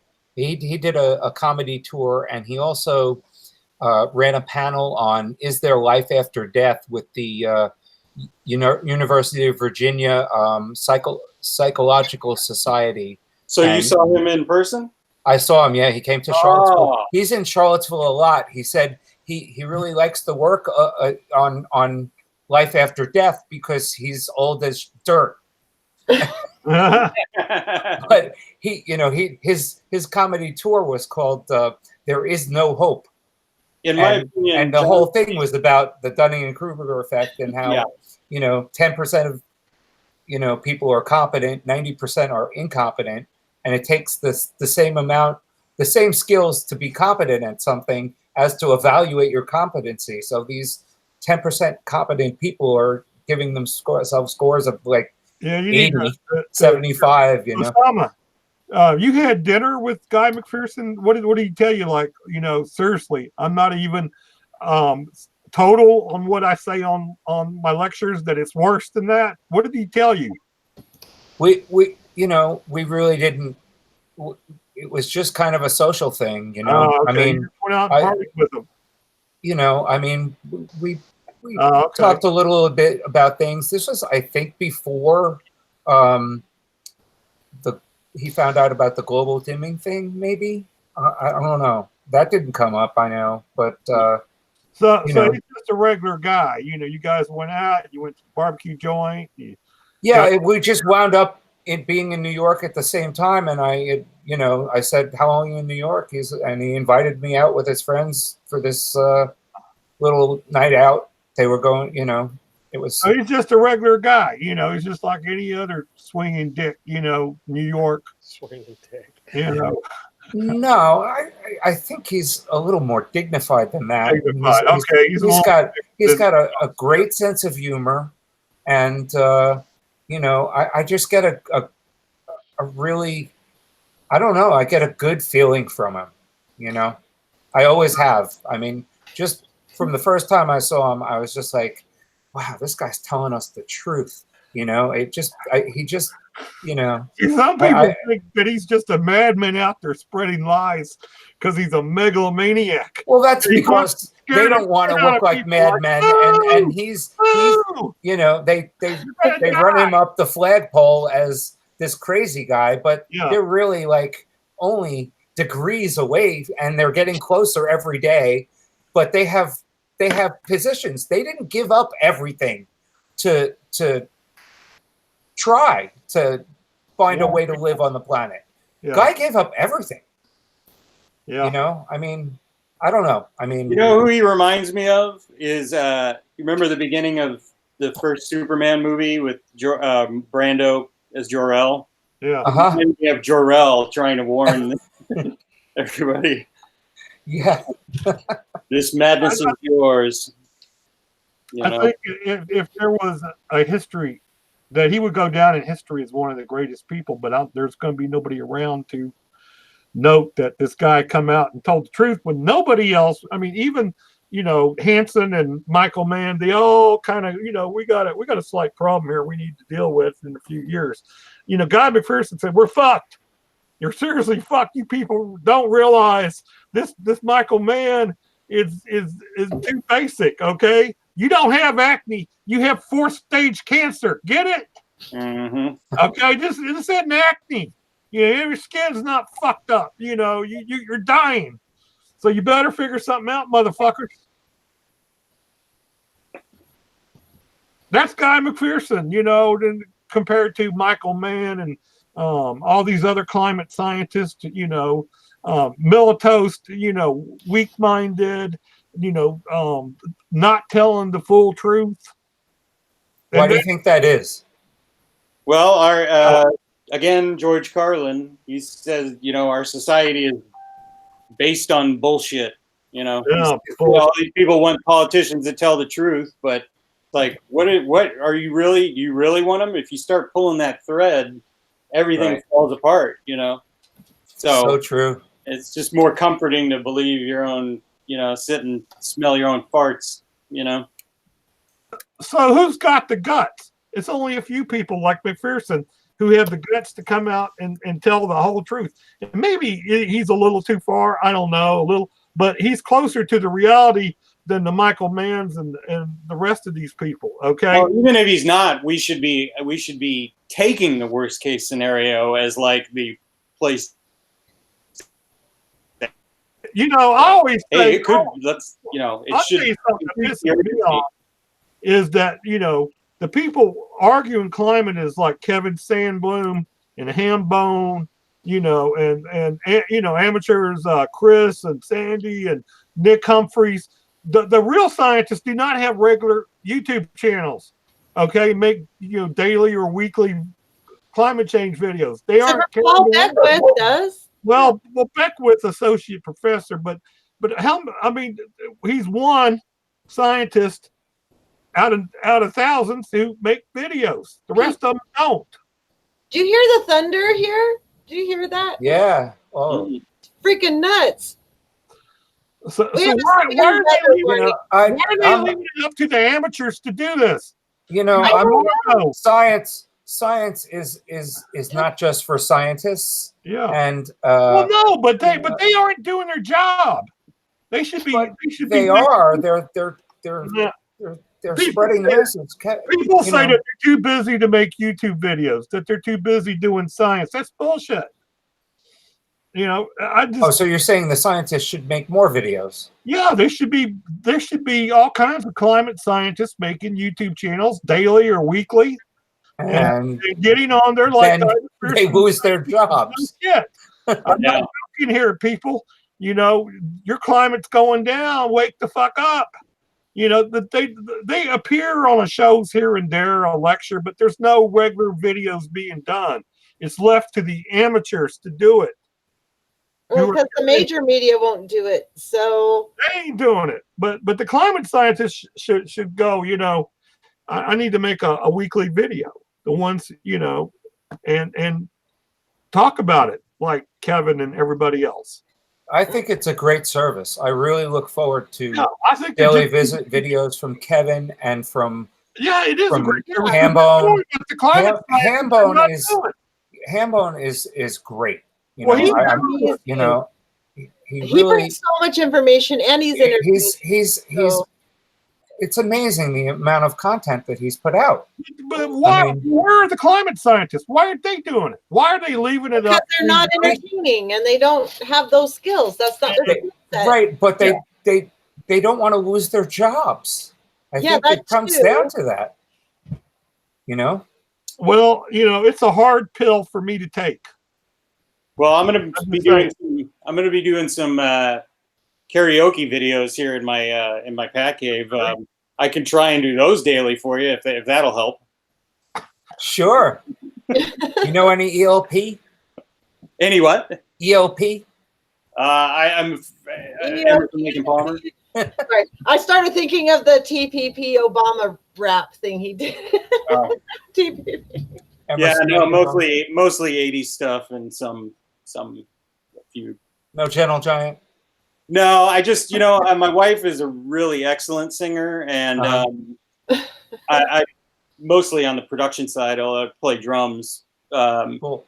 But I always used to kind of sing backup in bands I was in, and I never really thought I could sing. But we started doing some karaoke, and I did 1 or 2 songs, and I really started like practicing singing, and I found that I really enjoyed it, and my voice got really a lot stronger really fast, And That's so, awesome. I'm the karaoke queen. I suck at singing, but I can karaoke like no other. oh man, it's a lot of fun. So I thought, hey, I'll just do. I'm having it. It makes me happy, you know what I mean. And in these days, I'll take anything.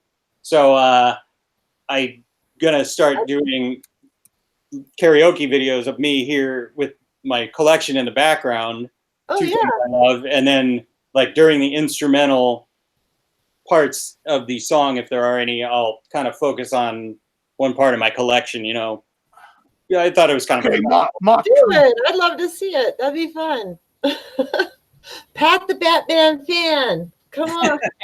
mock the asshole. I tell you, I got another complaint too. Oh, No another kidding. one. Oh, come Another on. one. And I get a lot of the idea of using Celsius or centigrade over Fahrenheit for Americans when reporting climate. So they'll say, well, the planet's 1.5 degrees C above worldwide base normal. And to the average American, well, shit, 1.5 degrees, that ain't shit. Right. You barely got a temperature, And so I think that they, for Americans at least, use Fahrenheit and not it's scarier. but I always get the well, that's the scientific thing we must use, but it doesn't get through to Americans how serious it is. And when they say Kelvin 1.5 degrees, they don't say that's a global average, put together. That in some areas, like in Delhi, it might be 40 degrees Fahrenheit too hot. And so, in other words, I'm saying that it's a failure of salesmanship. That's 305 Kelvin. Yeah, it's 305. Yeah, if they said that would freak people out. Oh, Delhi had a temperature of 300K today. What? It get people's attention. These little small amounts, 5.05 degrees, it doesn't really, people like, so what? Right? You got to use some big look, I used to be a salesman. You got to use some big fucking numbers to get, Chris, you're in something like that too, right? Yes, I'm in sales. But you have to get people's attention, and it's just what the centigrade just to me just doesn't sound. When they say we had a record 50 degrees in Delhi today, to me that sounds like a balmy day. I know, but really that's like what 120 something, yeah. Yeah, like 120. If you said 120, most Americans would be like, "Damn, that is hot." Yeah, exactly. Yeah, they don't present and I think that's on purpose, though. I really do. Yeah, that's the problem. Is the media is that they don't have any. There's no incentive for them to tell the truth. And that's why Graham's doing what he does. Jimmy Dore does what he does. That's why I'm doing this. I never, ever would have thought of doing this. I'm not so much putting out information anymore as I am discussing the information that's being put out by the other great, independent YouTubers out there. I try to do great interviews whenever I get one. Yeah, I mean, this is not a full-time job for me. I have a full-time job and then I do this. So I don't have time to do all the research that other people have time to do. I mean, I get sent all kinds of great information if I have time to go through it. It's an incredible, that's another problem. That's what they say is that Americans aren't getting the totality of it because it's so technical and, it's so complicated. And they don't get all the different parameters of climate change, which may be true. I don't know. I get it pretty good. I realize it's not good. People, the planet, one thing people don't realize, they go, how can such a large planet, just a little bit of CO2 make such a difference? Okay, but it's the changes in the chemistry, and it 300 or it's now 415 parts per million. That's a huge difference. And you add the cumulative effect of water vapor, methane, nitrous oxide, and other gases. And Yeah.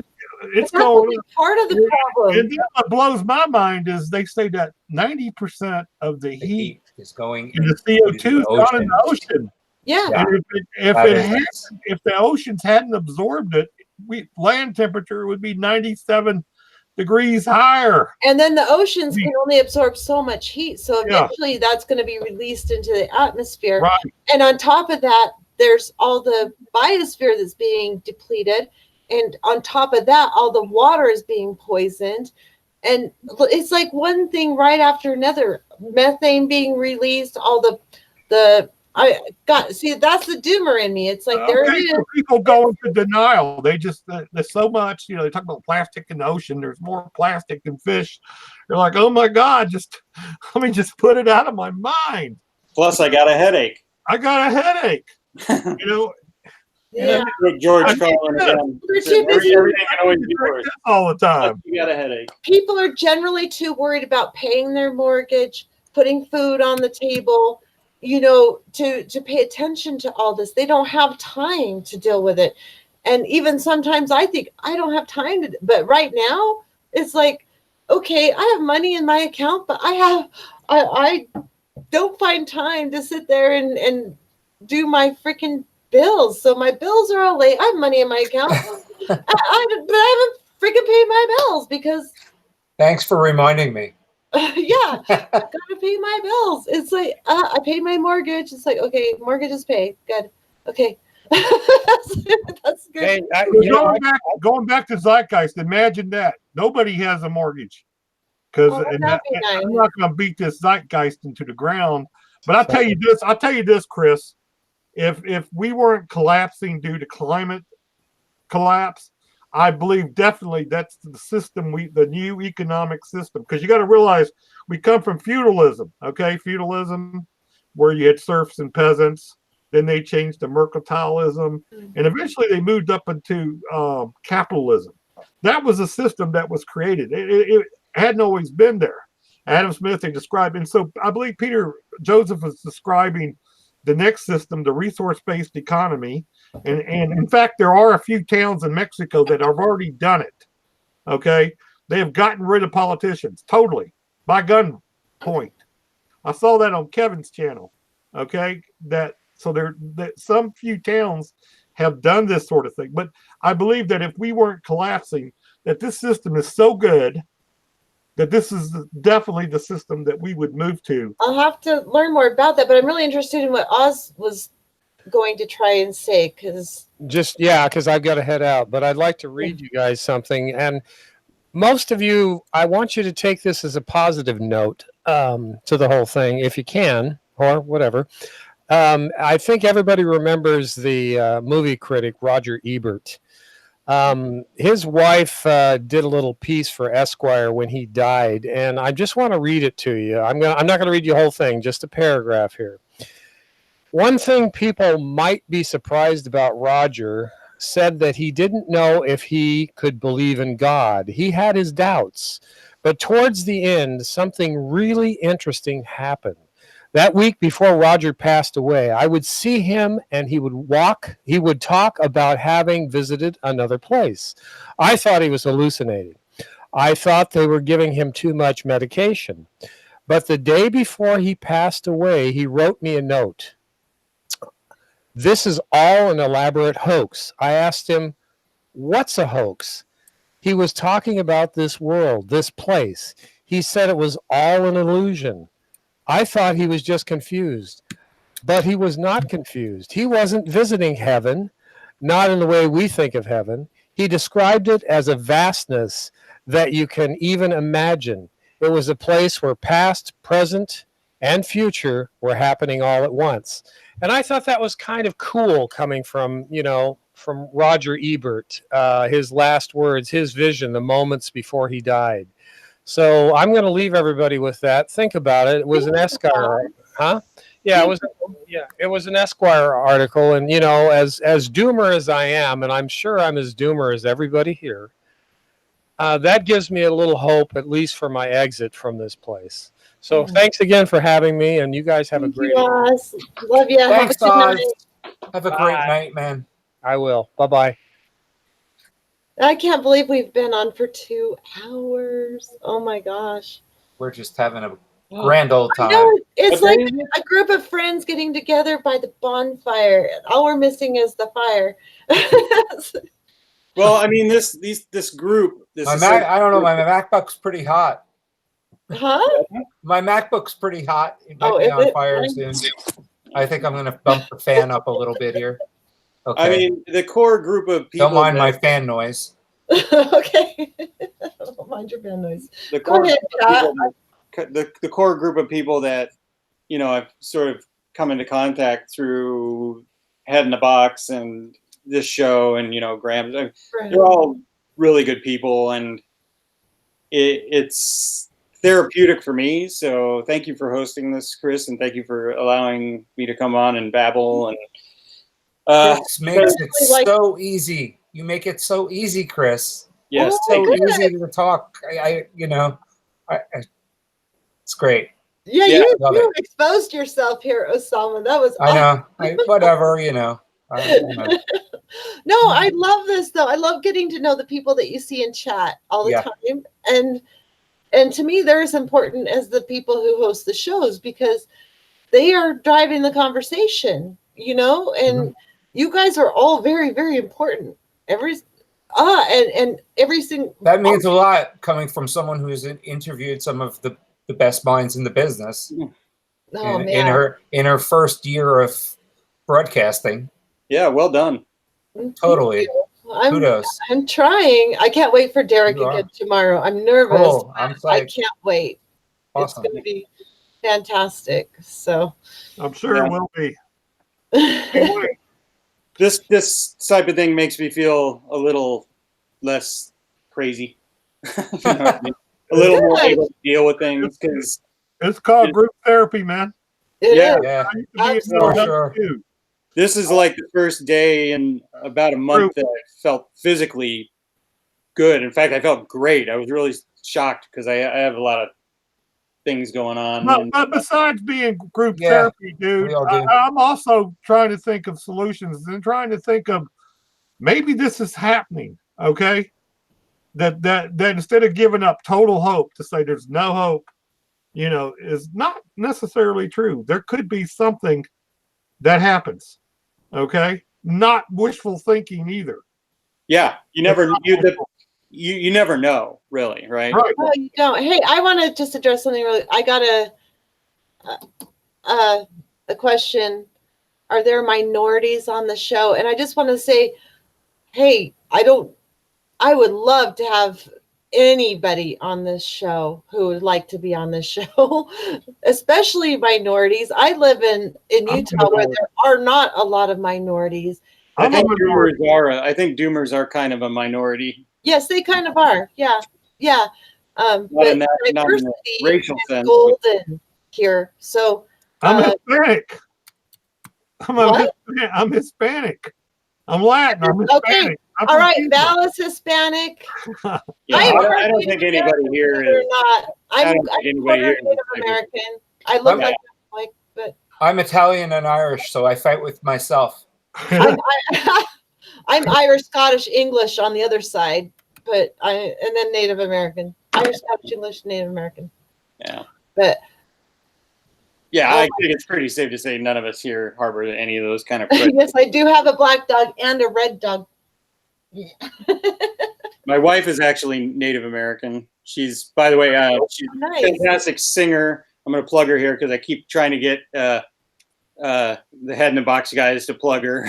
But One thing I hear them mention every once in a while who meets their IPC targets, and they always mention countries like Morocco and Zaire. Have you heard that?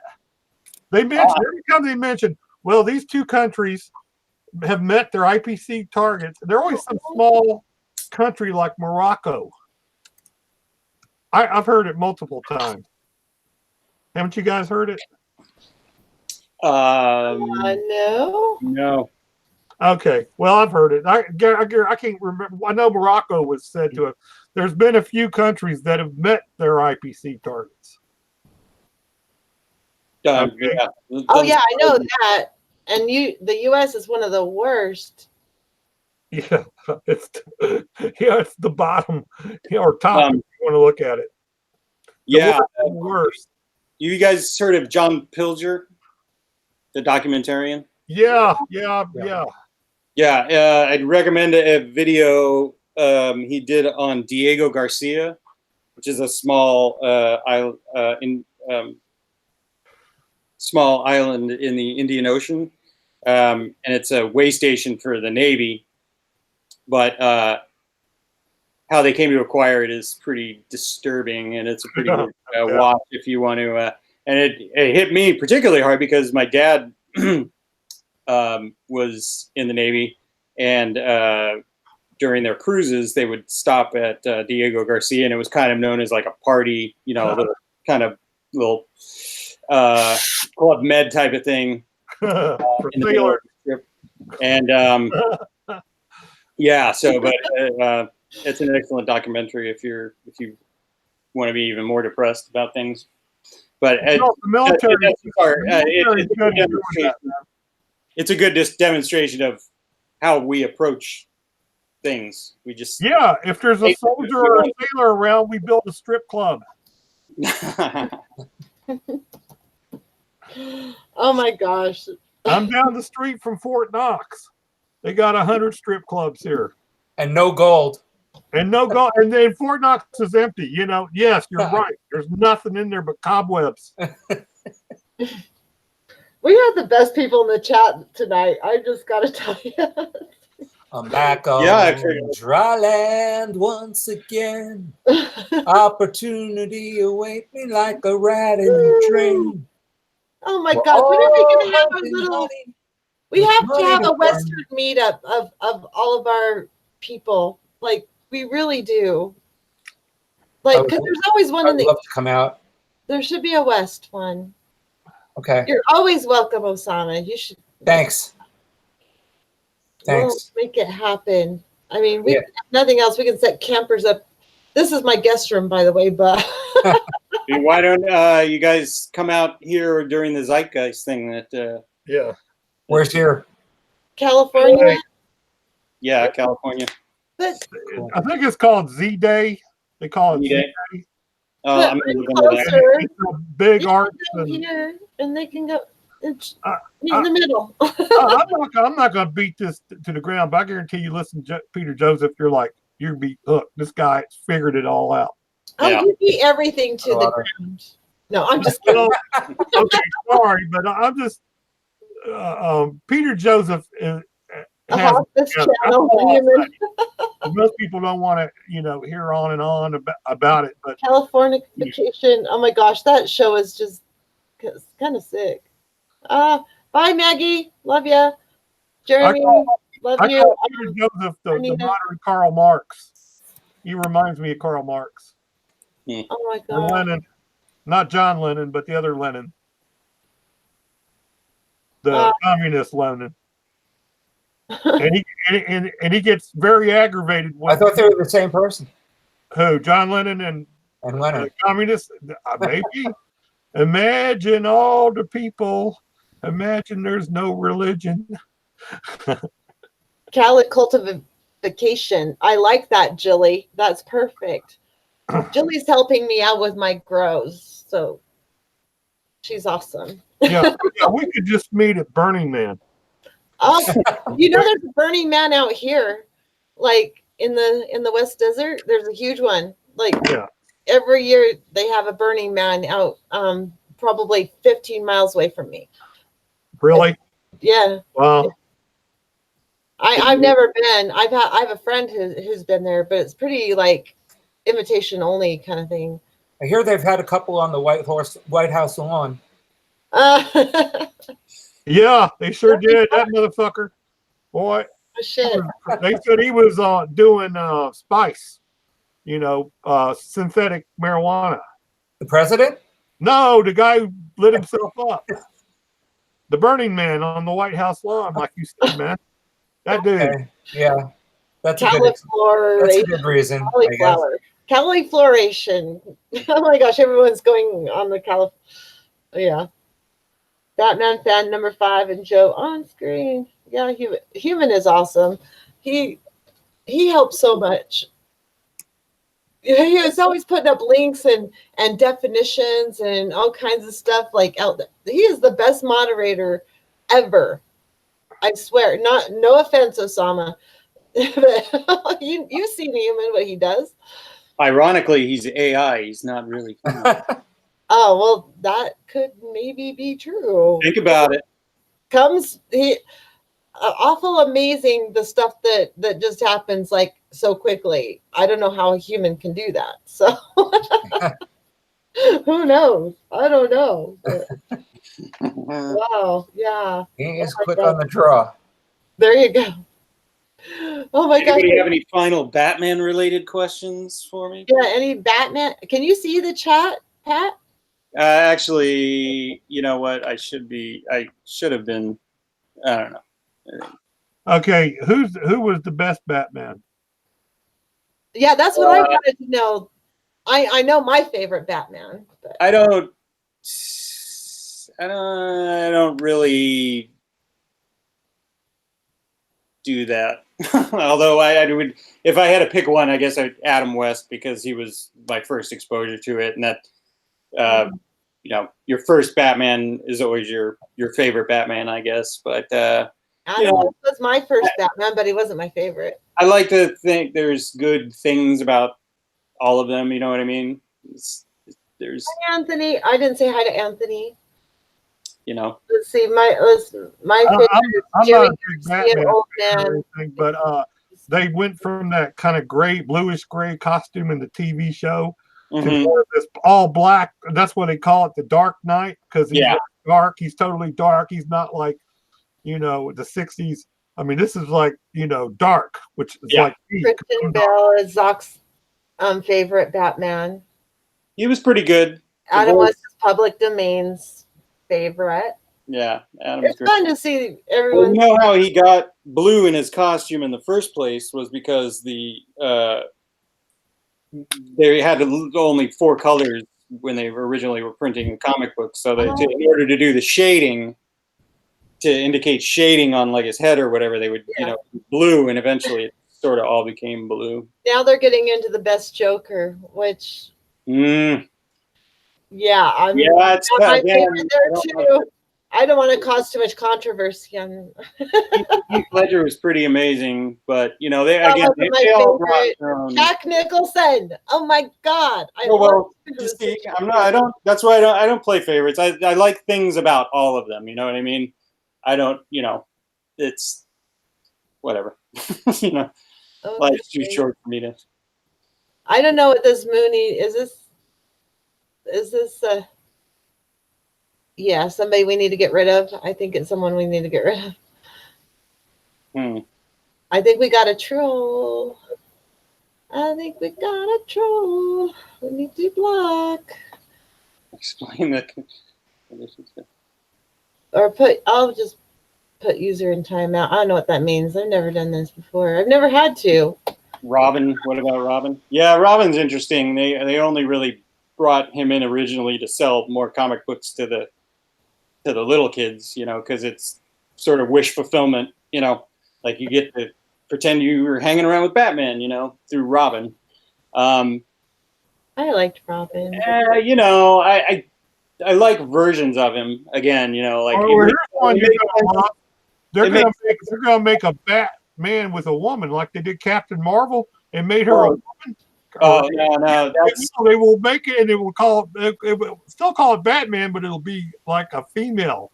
No, that they've done that, and it looks terrible. It's a show that's they won't Batman. Yes, because everybody in Gotham City will think it's Batman, but when she gets back home to Wayne Manor, you realize that when she gets out of the bat clothes, she's a woman, and she's All right, okay.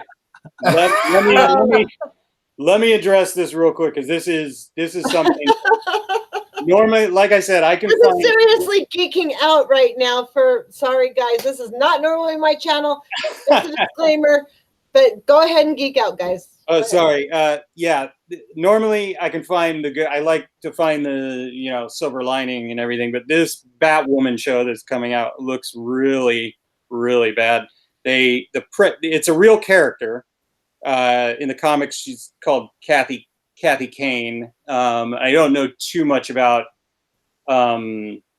details about the history, but she's in the comic books currently, and for a while now, she's been a lesbian. And it's a pretty good character when done correctly, the stuff that I've seen. But this one is literally like SJW stuff, just cranked to 11. Like in the trailer, the premise of this Batwoman is that she's Bruce Wayne's cousin, and she comes back to Gotham, and Batman has left Gotham City for whatever plot convenience, and then she basically her best friend or something gets killed, so she decides to take up the mantle of Batman, but she's a woman, so she's gonna, there's all sorts of just horrible lines in the trailer, like, I'm not gonna let, because when people first see her, right, they think it's Batman coming back, and she gets angry, so she's like, I'm not about to let a man take credit for a woman's work. You know what I mean? That's like a line in the trailer. And meanwhile, she's nicked Batman's equipment and suit and is using it, but complaining that she's using a man's stuff to fight crime, and then claiming. Yeah, that doesn't make any sense. It's really terrible. It's the video, the trailer got ratioed about as hard. Trailer, like, it's got like 5 times as many dislikes as it does likes. It just looks terrible. It's just, but that's how decisions are made in Hollywood. It's the same as it is in all of corporate. Is it like that extreme feminism that's making real? How can we exploit whatever's going on to make money? Yeah, it's just so, and normally, like I said, I don't, but this one is just terrible. Okay, guys. I've got to go to bed. If you guys want to carry on, I'll let you. But I have to work in the morning, and I have to get back in time to do the Derek interview at 3:30. Yeah. Good night, Chris. Awesome. Thanks. This was so much fun. Yeah, it was a lot of fun. You're wonderful. It was with very. Doom. I had fun doomers. Yes, we are fun doomers. My favorite buds. Anyway, I love all you guys. I don't know who I didn't say hi to, but I really appreciate everybody who came. And y'all gonna hang out a little longer? Do you want me to leave the stream open, or? No, I gotta go. I gotta pee. Maybe I know, about that time, right? Okay. Well, all right. Who did I say hi? Night, guys. Night, Zox, Anthony. Thanks for coming. Public Domain. Thank you for coming. That's pretty cool. JJ Stinkman. Thank you very much for coming. That's cool. There's a lot of new people that are on here tonight. I'm really excited. Julie, always awesome. Good night. Yeah, sweet dreams to you too. Night, everybody. Who else do I need to say good night to? Trev B5, as always, love you.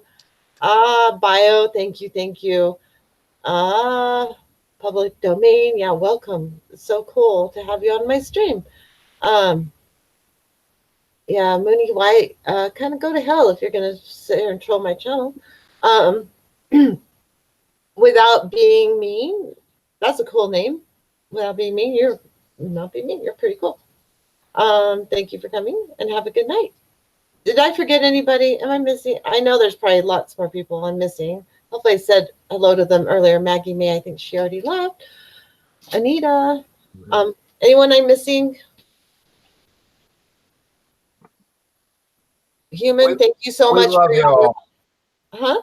I said we love you all. Yeah, we just love you all. Thank you so much. And I will be back tomorrow, 3:30 Mountain Time, with Derek Jensen. Woo! So, woo. Yeah.